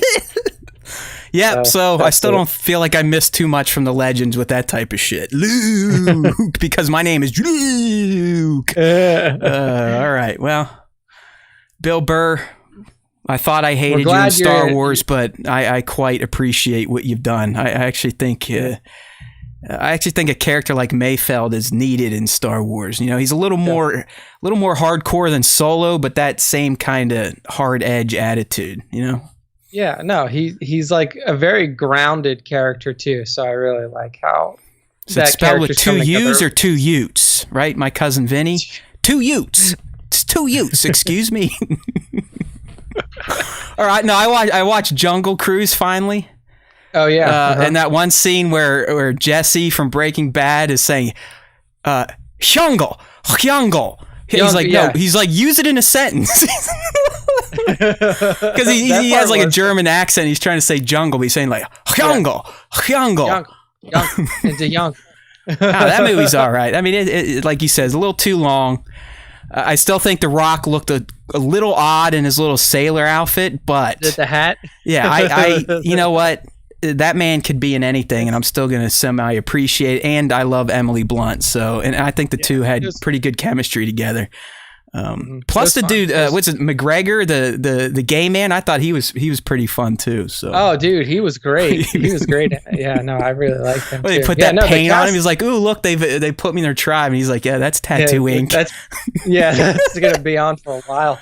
No, I like the whole cast of that movie really interacted well. Like you said, there was good chemistry between everybody. It was just a little too long. Like you cut 15-20 minutes from that movie and it's the perfect length. So anyway, speaking of the perfect length of movie, we're going to move into a conversation about Taika Waititi's upcoming Star Wars film. And by conversation, I mean a 3.5 minute long talk on the nothing that he gave us. It's not much, but it should make you feel good if you're a Taika fan and you're interested to see what he's going to do with Star Wars.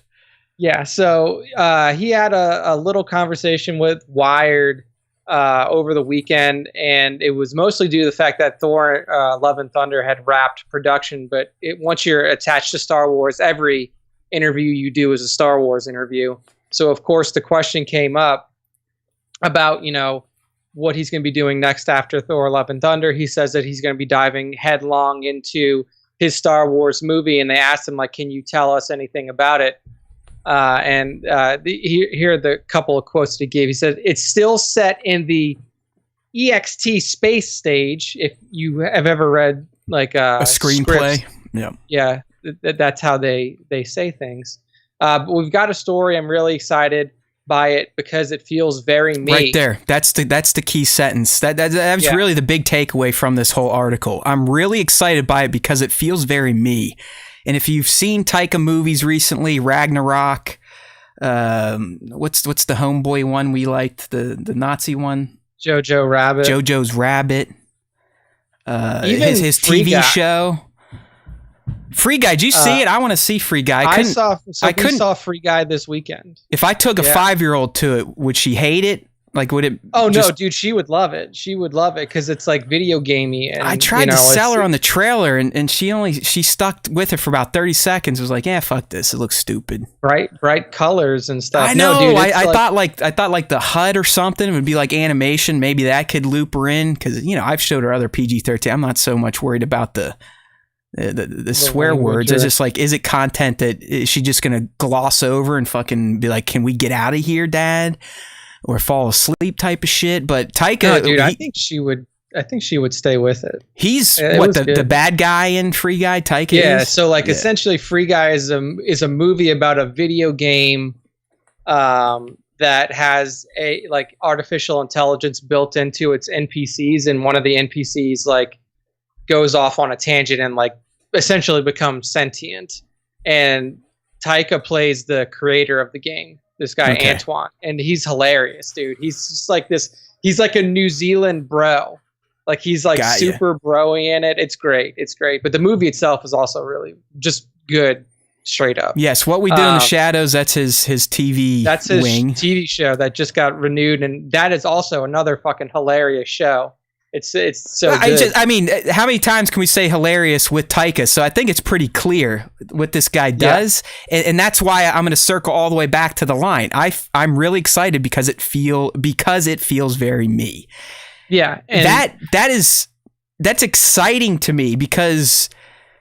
You saw what the guy did for Thor. He essentially made Thor the shithead of the MCU. Yeah. And to me, at least, after Ragnarok, Thor became a fucking rock star.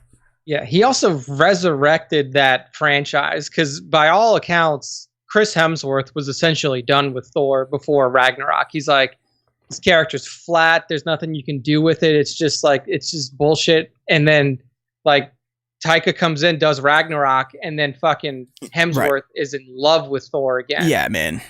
So, I mean, look, here's the thing: if it's very Taika, then you can expect a very different Star Wars movie. Like people are, and it's not like he does slapsticky humor. No. It's intelligent humor. Like I mean, all the stuff he had.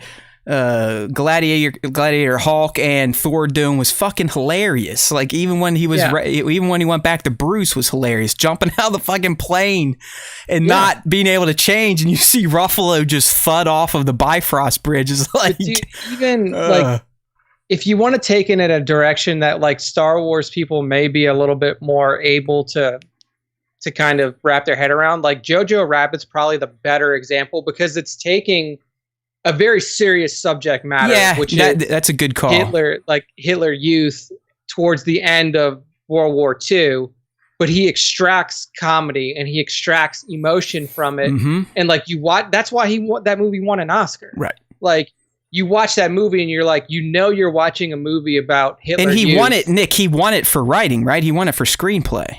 Yeah, best screenplay. Yeah, so which is literally him vomiting out his thoughts on the paper. So he is a good writer, if anything, but I also think he's a great director. I mean, the guy, I know I'm late to the Taika Waititi fan bandwagon because I mean, obviously I didn't know shit until he did Ragnarok, but since then, I mean, it's kind of like The Rock, as silly as that sounds, or Tom Cruise.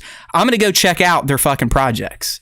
Because I can trust them, all of them, even though they're all different people, they all do different things in Hollywood.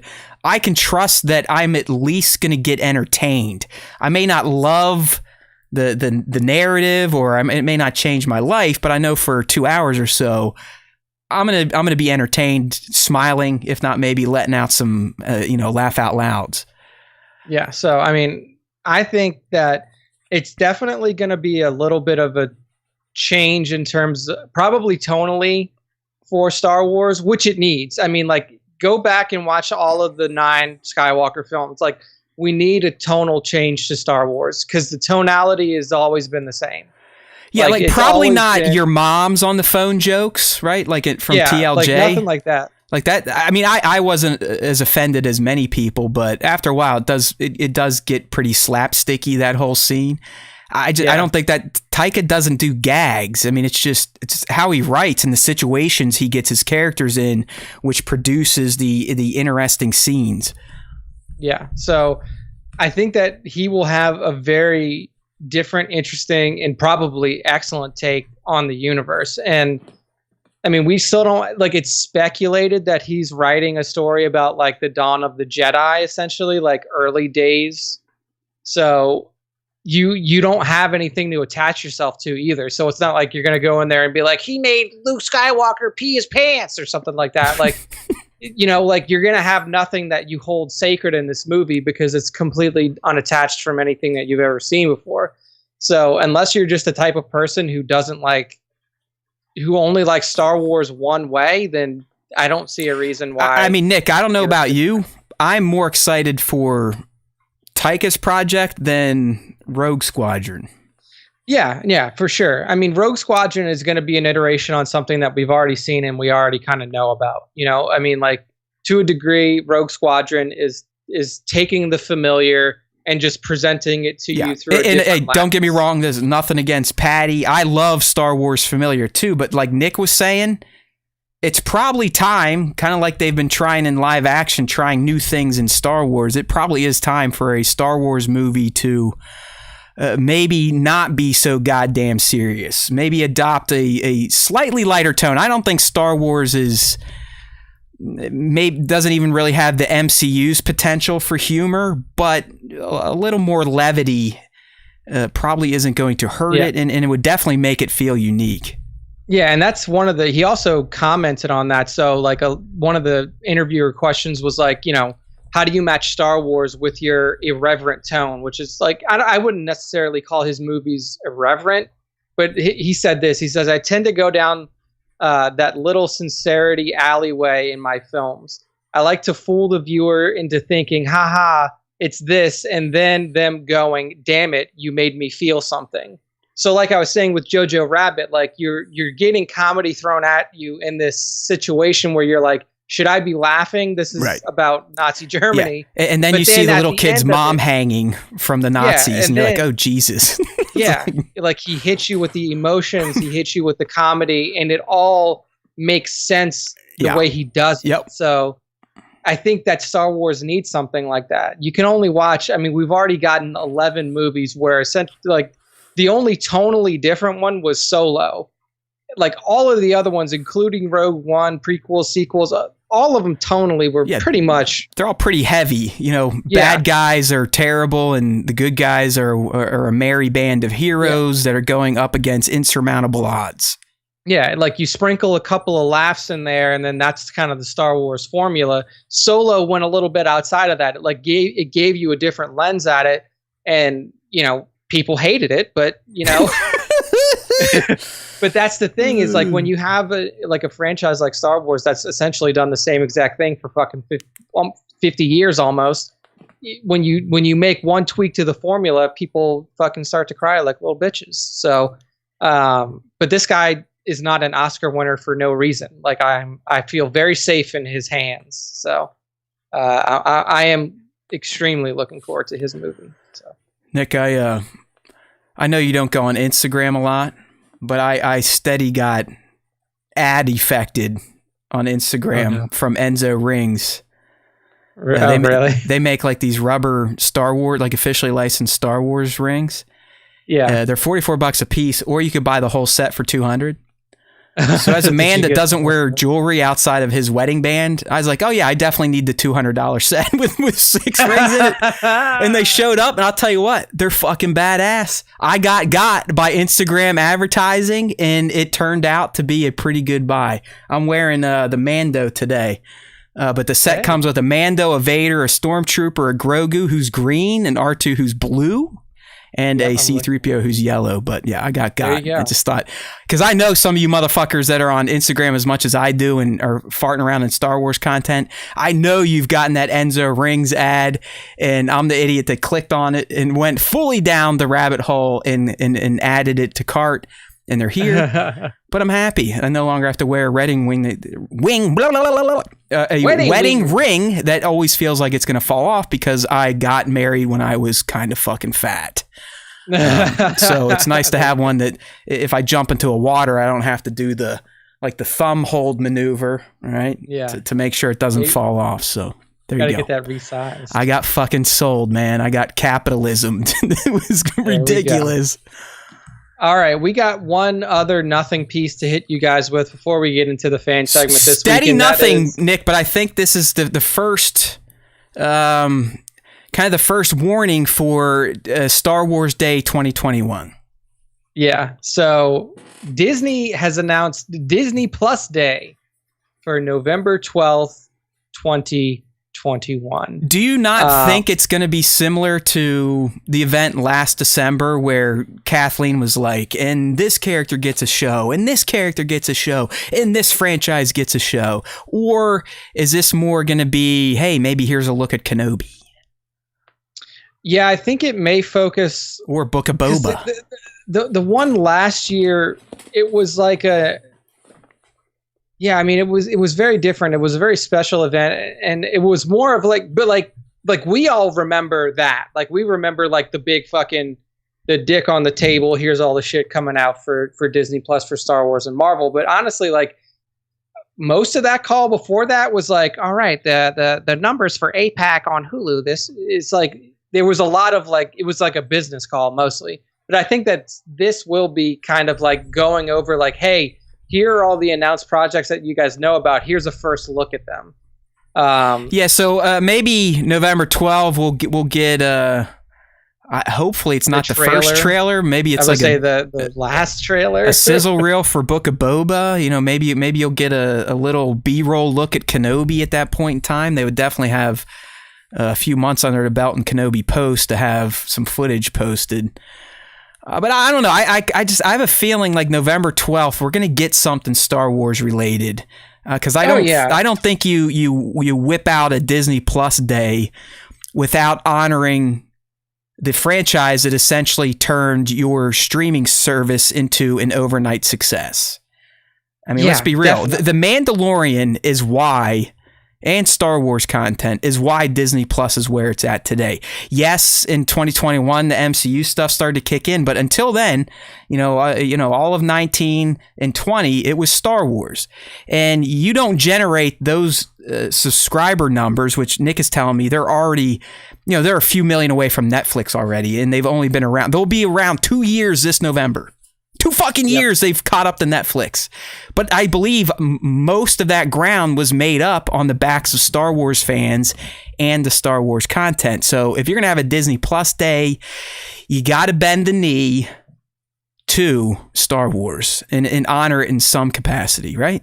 Yeah, absolutely. I mean, there's no way that you're not going to have either an announcement of new series showing off already, like some footage from already announced series, doing some sort of big reveals for upcoming stuff that we don't know about yet. I think that this is going to be, they may turn this into like the, hey, here's what's coming in the next year. Like, just kind of like, and we didn't read the whole tweet, but as a fan of music, I'm pretty sure Peter Jackson's Beatles documentary is going to be pretty fucking fantastic too. So yeah. I've been getting back into documentaries with this 100-Foot Wave. Episode 5 debuted on Sunday on HBO Max. I don't know, man. They're just it's good TV to put on and make you think a little bit. And Taylor and I have watched the first 2 of that so isn't far. It just? And it's really it's good. Just fascinating. Like, I know you don't know shit about surfing. I don't know shit about surfing. But I know watching these people try to ride 100-foot waves in essentially water that would kill almost any of us, even if we just dabbled on the beach. Like, the undertow's so strong there, it'd suck you out and put you in the washing machine. And if you can't hold your breath for minutes at a time, you're dead. Like, there's a reason people like that Grant guy on the show train underwater with boulders, running them and stacking them. It's so they can get used to having no breath for minutes at a time. Yeah. But my God, it is. Wait till you advance and see what Nazare turns into. It's crazy what they accomplished there. Yeah, we will definitely continue to watch. So, but yeah, I mean that's the news. Disney Plus Day, November 12th, 2021. Keep your eyes out. We're likely going to get first looks at potentially Kenobi. We may get, like Matt said, a sizzle reel for Book of Boba. Hey, we may even get some announcements of stuff that we haven't even heard of yet. Right, yeah, maybe even just like official castings. Anything. Yeah, castings, or hey, Ahsoka's going to go in production in 2022, stuff like that. I don't know. That's kind of why I kind of made a big deal of it in our Slack. Like, I don't know. I have a feeling this is going to be similar to the event last year that was kind of a celebration of Disney Plus, its achievements, but also kind of the blueprints moving forward for Star Wars, MCU, all that fun stuff. Yeah, exactly. I should watch In God's Hands. What's In God's Hands? As long as it's not just a religious thing, I'll check it out. But I can't deal with like organized religion stuff. I don't remember, because I saw there's actually, I know it sounds familiar to me, documentaries that are coming out recently about like the Pray the Gay Away stuff.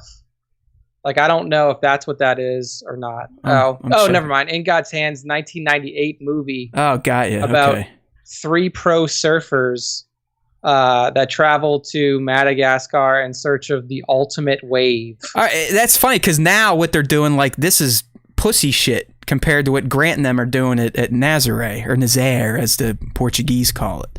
I mean, 40 foot. I mean, Grant gets a record, not to spoil anything, Nick, but I think he gets the first record for like 78, right? So 7, yeah. That was season 2. I mean, not season 2, episode 2, when he got the 78-foot weight. But no, the title makes perfect sense because I really think that's what it is. I mean, I guess you could at least say destiny and or fate may be real when you watch what these fuckers do and they don't die every time they go out. I mean, it's absolutely batshit nuts to see. Yeah, it's insane. You know, I've body surfed some big waves, and just knowing what that can feel like and the grasp, the hold the ocean can get on you after it crests. I can't even imagine what it feels like to get hit by an 80-footer. It just washed up and put into the washing machine. It's just fucking crazy. Your body would just crumple. Have you gotten to the point where the Brazilians come? So that's the next episode. Okay. All right. Well, now you're going to see what happens when people aren't fully prepared to surf those waves. So. All right. There we go. All right. Yeah. I don't know. I guess I really like surfing documentaries. I mean, I like the ocean in general, but fuck. I want to go to Nazare now. Not to surf, just to fucking see it. Just to look at it. Just to see it. Like sit on the lighthouse. I think that's what impresses me more than anything. It's just the visuals that these people get in this town of these waves coming up at this, what is it, like a 15th century lighthouse? And it looks, the way that the land is, it looks like the waves are going to come over this cliff and kill everybody. It's badass. All right. It's pretty awesome. Thank you, Brando, for the recommendation. I'll add it to my list of stuff to turn on when I may or may not be falling asleep. But I do that with a 100-foot wave. It has nothing to do with In God's Hands. All right, Nick, it's time for that fan segment. We're rounding third here, about ready to take everyone home. I did do a question of the week, even though no one really wanted to participate. So we'll read these very quickly, and then we'll get into the top 5.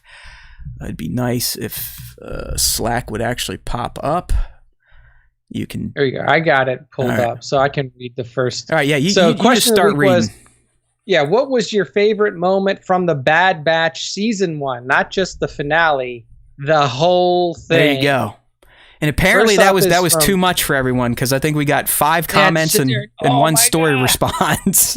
Their brains are too small; they can't think that quickly. But Ripik Tan could, and he says, very cool first season. Number 1, Omega and Rekka's relationship stood out. Noted. Number 2, the animation. Excellent. Number 3, the humor. Still love that.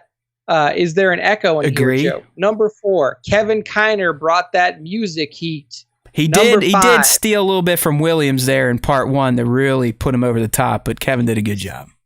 Yeah. Number 5, the secret Imperial base. Tantus Number confirmed. 6, Cad effing Bane. And we will not see the last of him. That's for damn sure. So good list there, Ripik. He will be back. New comments are here at Tones1138. Don't know who this guy is. Says he absolutely loves Mr. Mount Tantus himself. Yes, indeed. But the inclusion of more Legends content made me happy. Scorch from Republic Commando and the confirmation of Mount Tantus, like we were just saying, and the planet Wayland. Love how Filoni keeps giving the nods to some of the best EU reference content that they had to pick from. Agreed, Tones. Agreed. Binary Sunset Photography says the return of Cad Bane and Toto. I feel bad for Toto still. That poor little droid. Yeah, Cad is not a nice guy, clearly. He's not very nice. All right. I just started clipping the whole shit at this point. Yeah, no, the whole thing. Fuck it. Next up, Raz Hadar Pro says, seeing the clone commandos and wondering how Omega has an Australian accent. It's a New Zealand accent, Raz Hadar Pro. And it's because that's what Jango Fett had. I know that's not how accents work either. It is kind of weird when you think about that. Like, accents don't actually, it doesn't matter where you're born. Your accent is what you hear when you're growing up. So if anything, she should talk just like Nihilus. That falls into the nurture category when you talk about nature versus nurture, for sure. Indeed, it does. Left Coast Graphics says Kenner Hammerhead. Was that like a toy that they use? No, it's the the Ithorian that was featured at Sid's bar. Well, he's dressed just like Hammerhead was in the Kenner action figure, and that's kind of what he kind of became named that. And they did this in the final season of Clone Wars. Dave specifically put characters in the background that were modeled after the first wave of Kenner action figures. Gotcha. Okay. And then Toy Imagination says, for me, everything with Cad Bane. A lot of Cad Bane homers out there. I know, right? Like, out of all of that, people really attach themselves to the Cad.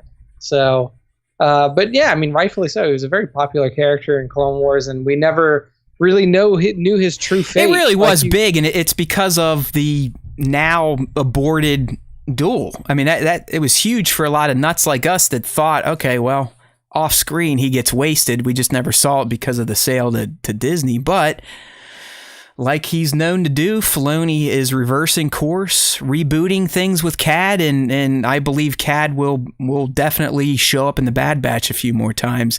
And I still think the Boba Fett duel, if not covered in Book of Boba, is ripe for a retelling in Bad Batch.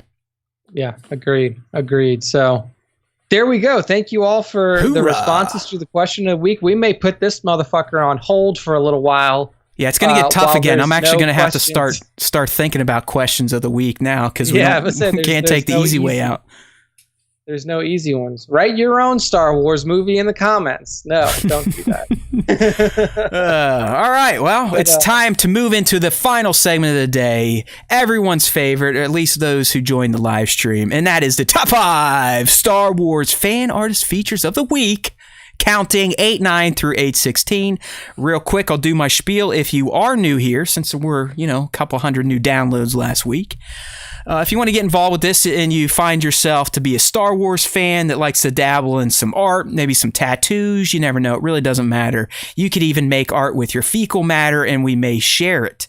But to do so, we need to be aware of your existence. So the best way to let us know that you are here and you want to get mixed up in the SWTS is to follow us on Instagram at Star Wars Time Show. You know how to spell it. No hyphens like some of you. Okay, just Star Wars Time Show, all one word. And use the hashtag Star Wars Time Show. That way, every morning when I wake up, I scroll through the tags and hashtags, and I will feature, these days, sometimes 15 shots in the morning, maybe 8, maybe 5, maybe 20. You never know. I'll do that for a week straight. And then on Monday, when the big boss gets up and he starts getting ready for a new week of shows, he picks the top 5. That's right. Nick is the man that makes the final selections to be honored on our weekly podcast / live stream. And that's where we are. So, Nick, who is the first champion of the week? The first champion of the week is at Darth Collector. Returning champion. And this is just like a clean little Qui-Gon Jinn portrait. Totally. Great lighting here. Also, I would say the lighting is fantastic. The post-processing, the effects that he put on the lightsaber are just stunning. Mm-hmm. Like it really does capture the essence of Qui-Gon Jinn perfectly with this very top-notch portrait we have here. I will say, when it comes to making digital lightsabers, green is one of the best because it's a color that just pops so hard, especially in this dark light. So we're looking at the Hot Toys Qui-Gon Jinn. It's a portrait. He's got his poncho on from Mos Espa, and he's got his blade up, and that's what you see. You basically see from the top of the hilt in his head. That's the frame. Mm-hmm. But it's that. The lighting and the green blade, like green just pops. Red lightsabers sometimes suck, especially if you have a lighter background. Blue lightsabers can pop. Pretty much what I'm saying, if you want your lightsabers to really come out of the screen, make sure all your backgrounds are dark. Yeah, put them in the dark. Because they do wash out on lighter backgrounds with the post processing. really the thing, like just the small things, like the atmospheric effects that he catches around the blade with like those little particles and like this, like the smoke or whatever it is that's around that blade. It is. It's just the lighting is damn near perfect. I love it. Yeah. So beautiful shot at Darth Collector on the Instagram. Next up, we have a Din and Grogu shot, but there's a little bit more to it from random and then 0NE on Instagram. And what we see is we have Din and Grogu sitting on the DeLorean and then in the background, you can see you got some X-Men figures there. Yeah. You got Wolverine, you got Deadpool, and some others that I really can't see off in the background. But it's just a nice little mashup shot. I could see Din kicking around in a DeLorean. The Mandalorian DeLorean. I mean, it makes sense. It's perfect. This is actually what he is going to be flying around in season 3. By the way, I hope so. The crest is gone. So. Fucking Marty's gonna show up on the Varro and be like, "Oh shit, what am I doing here?" Din's just gonna fucking shoot him in the face because he doesn't ask questions. And there they go. They're gonna get the DeLorean and time travel and fix the Rise of Skywalker and all that stuff. Dude, you know what I have said multiple times to Taylor? One, after seeing Back to the Future 1 again recently, that may be like the most perfect sci-fi movie ever made. It's been a while. It's been years since I've watched those. Go watch Back to the Future 1. The only thing that's like questionable is in the very beginning, like the way that they get the plutonium to run the DeLorean is from like Lebanese terrorists or something. It's like weird.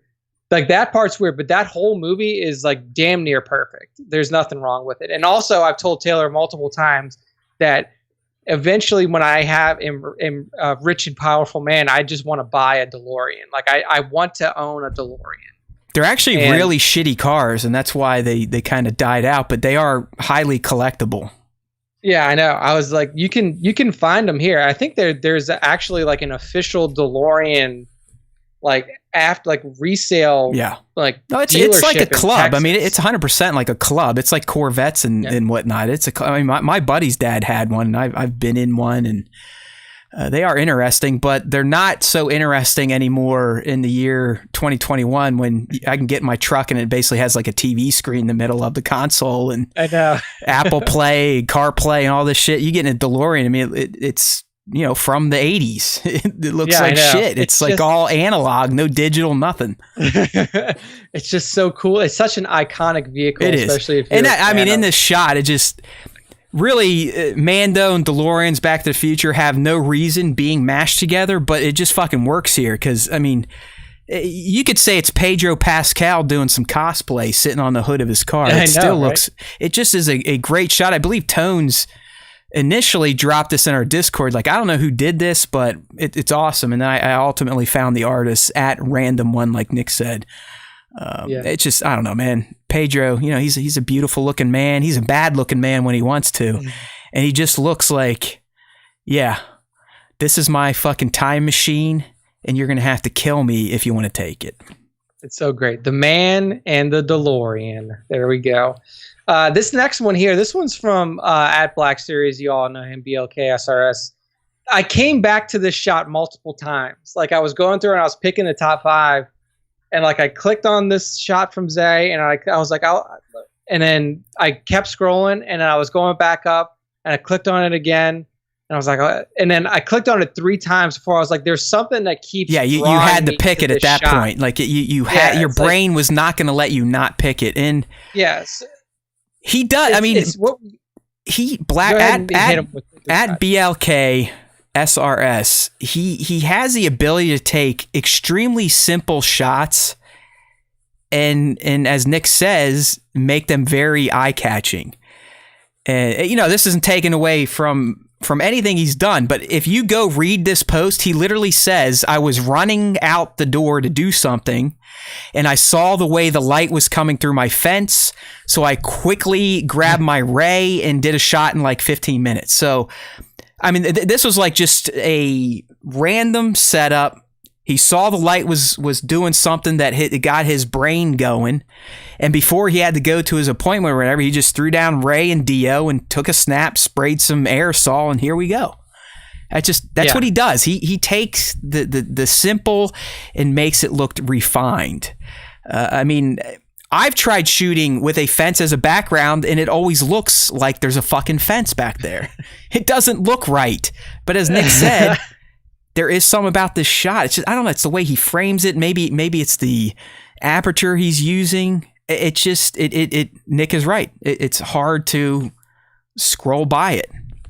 Yeah, it just like, I don't know what it evoked, but like I look at it and it's just Rey and Dio there, it's and they're clean, walking man. through, It's and like perfect light, perfect atmosphere. It's what it is. I don't know. Sometimes it's that simple, I guess. Like sometimes it's literally, I like the light, 15 minutes, chick with your camera, and then boom, he's got it. And then, I mean, I guess that's why Zay is Zay, and he's got 56,000 followers, and he's a professional at this kind of thing. So, I mean, before I was all fucked up with this hobby, that's more or less what I did. I'd be like, okay, I got a window. I grab my toys. All right, right here, right in the yard. Fuck it. No, not worrying about lights. I got the sun. Boom, done. All right, next shot. Boom, done. All right. And then, you try to get cute and do setups and diodes and light rigs and figure stands and wire and fireworks. And hey, that's fun too. Hey, but sometimes next week, yeah, there you go. You'll have the ultimate person in there to tell you how all this goes. You're going to have Mr. Jax. Mr. Jax himself. Plastic Action is due to make his Star Wars Times Show debut next week. And I should be joined by one of our first ever guests, not the Dork. Sir Dork he's always number one. He's still the OG. Backup wingman. He was the first one to do it. And he actually did it twice. And the only reason you didn't hear him the second time is because he forgot to record his stem. But we don't have to worry about that anymore. So yeah, my hopefully, unless schedules change, we'll be starting next week talking to Plastic Action about his meteoric rise up the toy photography ranks. I mean, well into pop culture. I mean, he's crossed over into everything. But my wingman is not going to be Nick. It's hopefully going to be Work More or Less. Mr. Jason Young is going to be coming back to the show. Not for an interview, just to sit here and keep me company as Nick leaves me for greener pastures. I will be on birthday vacation. My birthday is August 19th, and then Taylor that's and right. I you share Heather's birthday, so yes, we do. Nick's birthday's coming up on Thursday. He's going to be what, like 30? 33. 33. Getting old, dude. Yeah. Getting old. I know, but we're going to be in Denver for a week. So all right, well, make sure to hit some of the head shops there. I've heard it's quite don't worry, experience. We will. Our Airbnb host has already she gave us recommendations of place to go, and there were 2 dispensaries that were on the list. Yeah, so they know their clientele. Like, okay, people are coming to visit Colorado. They're not coming here to see the fucking mountains. They're coming here to get some good old legal recreational drugs. Yeah, exactly. So that should be a banger, though. I mean, that interview is going to be so much better because if it was me interviewing Jax, I would have nothing to say. I mean, honestly, Nick, I may just professional there with you. Yeah, I may just shut the fuck up and let the two pros talk to each other because, anytime I talk to an artist, I am completely just pulling shit out of my ass. Like, oh yeah, you learn this skill doing that lighting, and then I don't know fucking shit. Like, I don't know anything about being creative. So yeah, I'll just let Jason interview Jax. But no, I'm looking forward to it. Should be fun. Hopefully, we get a little bit longer than the 30 minutes Jax said he could give us because he's a big deal. Yeah. It's a big deal. He's busy, but I mean, any time with him is great. I mean, I wish I could be there for that one, honestly, because he is some of the work that Jax has done has just been mind blowing. But bro, he went I can remember. I believe when I first came across him, he was sub 10,000 followers. He's now on his way to 300,000. I mean, it is stupid the growth he's had. Like we're talking becoming a real celebrity. Yeah, no, it's insane. He's far and beyond. He's at 160,000 plus followers on Instagram, and I mean, it's just I think that's more than Ronnie the limo driver from the Stern Show. So I mean, he's making waves here. All right. Yeah, Sorry, Zay, to steal your thunder, but there you go. At Black Series, at BLK SRS just did that one, and we're trying to get you on the show too. I would say one day maybe he'll join us for a show. We'll see. Yeah, because Jason B. Michael, he's capitalizing on. He already got the C3PO brothers all together for a stream. He had Zay, Spencer, and Jason. So, he kind of beat us to the punch there. Why do people hate us? Did we do? Well, you know why they hate us? Because of me. Like, if I would just go away, I actually think you could get a pretty good following going here. See, the thing is like, I think that normal people hate you, but the toy photographers hate me. Because they're like, it's like, it's like normal, sane individuals think I am way too much. But other unstable people, they see me as like their champion. They're like, wow, this guy's fucking crazy. He might be crazier than I am. I can get behind that. Where, you're right. I'm a little too much for some people, at least in this life here. 71. Sorry. Sometimes Joe here, Klondike, can get me doing like some Stern Show Fred drop Tourette's here. All right. There we go. Thank you at BLKSRS for this awesome shot. Next up, in the top 5 is at Burkhead Toys. He was in the chat. He may still be in the chat right now. And this is a cool shot of the armorer making a nice little helmet for Grogu. You can see she's got the tongs. Grogu's in I mean, Mando's Nick, this is hand. kind of a prequel shot to a shot we featured months ago from at Burkhead Toys, where we actually saw Grogu wearing the helmet. Now, Adam did the nice thing and kind of created a prequel for this. We actually get to see the forging of Grogu's Beskar helmet, and it's as great as I expected. I didn't know when I saw that you picked Burkhead.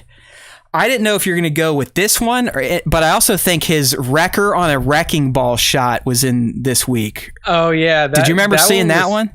Yeah, I did. I did. I love that. I mean, that one's really coming good in too. a wrecker ball. Like, you just hear him sing like, oh, coming in a wrecking ball. Oh, my head. Burkhead, he always excels at what I call like I even put it there, the hashtag Star Wars humor type of shots. Creative setups, type of scenes people would not think about. You know what I mean? Like, and Grogu's mini helmet, like I said, we've loved Burkhead's version of that since he debuted it months ago. But it was nice to kind of get the story behind the mask. Right now we're seeing how Grogu's helmet was forged, and just like Din's full Beskar kit, the armorer did it for him right there in the covert. So. Beautiful stuff. Good scene there.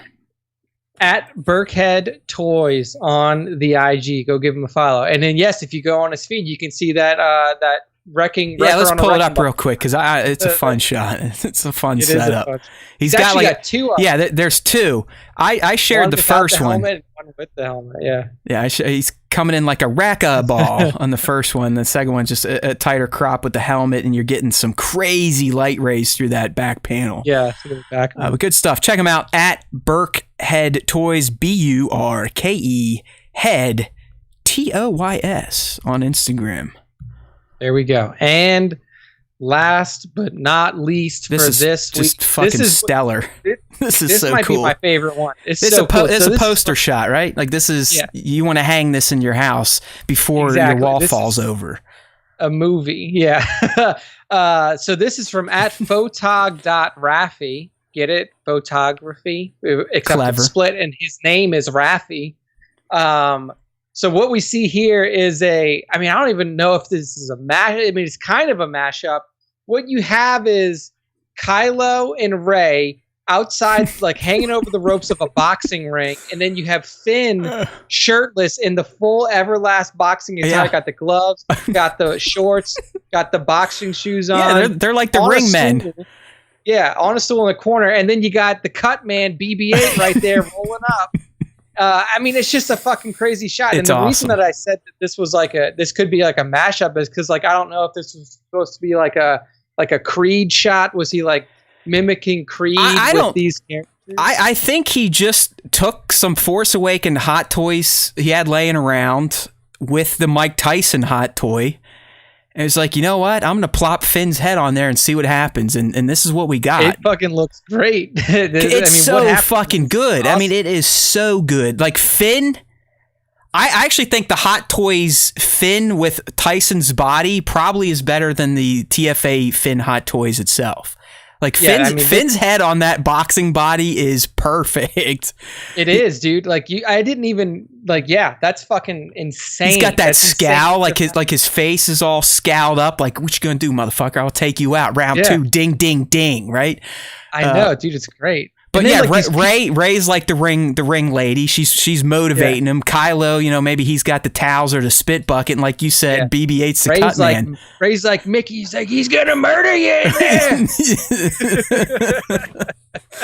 Kylo would be the bald guy then, right? He'd be the black bald guy that crossed over from Apollo. Yeah, he came from Apollo's camp to join Rocky there in 4. No, he's Apollo's trainer, not Paulie. Paulie's drunk in the crowd somewhere. But this to me is just pure creativity and imagination.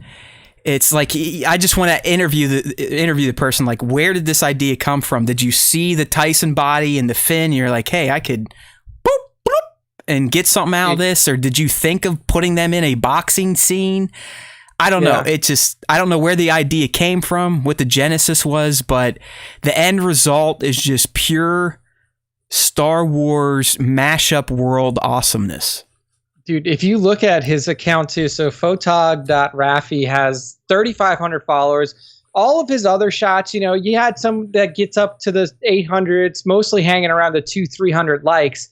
This shot has 2,600 likes on his page. You can tell it went over well. Caught fire, bang, and then hopefully this guy starts to see some growth on his account. I mean, he's got some fucking great work. I mean, he's doing like screenshot quality.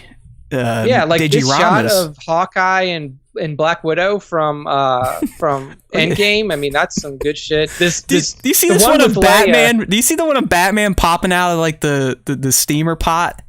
Like, go down a little bit. Let me see. It's like Batman sitting in a hot tub. Yeah. Yeah. Oh man, that's great. Anybody care for some bat soup? Perfect. I mean, no, dude, he does good work. Yeah, I mean, good compositing here. Really good 1/6 scale shots. At least I think so. How do you like the beach scene where they're playing volleyball? I know, Leia's in a bikini, side boob just hanging all out. The volleyball's a Death Star. R2's buried in the sand as a setter. Yeah, you got Vader, Boba, and the Stormtrooper on the other side. I mean, it's all great. It's great stuff. But this thing here, the boxing shot. I mean, like I said, that's a poster. Like that's something you hang up, and it will start conversations, guaranteed. Yeah, you have this hanging in any room of your house, Star Wars fan or not. Someone is going to ask you about it. Yeah, exactly, man. I mean, it's beautiful. It's beautiful stuff. So. At photog.raffi. Totally. Excellent stuff. Good pick, Nick. There we go. That's what I do. I pick the good stuff. And Matt, we're at 2 hours and 20 minutes in the show, and we're finished. We're done. Not too bad. We don't do this very often. I know we kind of kept the foot on the gas. We had a lot to get through when you really think about it. I mean, there was a fair amount of Bad Batch to unpack. It's like putting a season to bed and getting ready for the next season, plus some of the ties to Mando and Tross. So, hey, it did its job, but the bell has rung. It is time to end the Star Wars Time Show. The klaxon alarm is blaring upstairs. I need to return to my duties as the champion of a kindergartner who, even though she started last Friday, it's a staggered start, which means she's still home with me until Thursday. So she's been hanging out by herself there for about 2 hours. So hopefully she hasn't killed any of the cats, gone outside, and because she just learned how to ride a bike now with no training wheels. So she's got that like, hey, I'm a fucking pimp. I want to go explore the neighborhood type of aspirations these days. But hey, it was fun. We got through it. Bad Batch is gone. But we got Visions coming up on September 22nd, so I'm sure we'll have a cast dedicated to that. I doubt I'm going to do any videos because they're shorts, and it is It is not canon. It's just, far out, but it looks fucking bitchin'. So, my friends, if you're new here, or even if you are a longtime fando, make sure to head on over to StarWarsTime.net just to check out our home base. More importantly, it'll have all the content to support the hot air we just expelled on this live stream. It also has the jump off points to subscribe to the show on all the podcast platforms. All right. Thank you for the number bump last week. I know I kind of lamented the fact that our numbers are getting worse and worse every week of the summer. But there was a bump last week. Who knows? Was it the exclusive in the title? Was it something we said about the Bad Batch finale? Nick and I will never figure out our traffic patterns, but maybe you all can help us by bringing more bodies and you yourself being more engaged. And you can do that through StarWarsTime.net. If you do sub to a podcast platform, or if you are subbed and you haven't done so yet, rate and review. Even if it's just a rate, right? Click on the give us 3 out of 5 if you have to. 4 out of 5, 5 out of 5. It all goes a long way. Trust me. Just like the dumb shit we do on Instagram with, hey, save my post now because it's better for the algorithm. Same thing for us. The more ratings and reviews we have on the podcast platforms, the better positioned our show will be when some sucker types in Star Wars podcasts. When we flip to YouTube, the concept is similar. Be subbed, like the videos, comment, turn on notifications. All right? I mean, outside of going to Manscaped and getting some kick-ass shit for 20% off using code SWTS and free shipping with that deal, we don't ask you for much. If you're going to give us money, you'll be getting products to make your balls look pretty and smell yummy. Otherwise, we just ask for the interaction, the stumping, the promotion in your stories. Keep it up. All right? You big accounts, trust me, people will listen to your recommendations, and then it's on us to keep them here. I get that. I've scared people away. Hell, even Johnny Osage, a friend of the show, who said that Star Wars Time has become scheduled listening for him. He said it was hard to get into it at first because of me. So I get it. We need you to bring us to people, and I need to figure out a way to not look like such a jerk off to keep the people. Okay? StarWarsTime.net. There's always time, people. There is always time for Star Wars Time. You dig? All right. Besides, if you do listen to the Star Wars Time show, the Force will be with you. Always.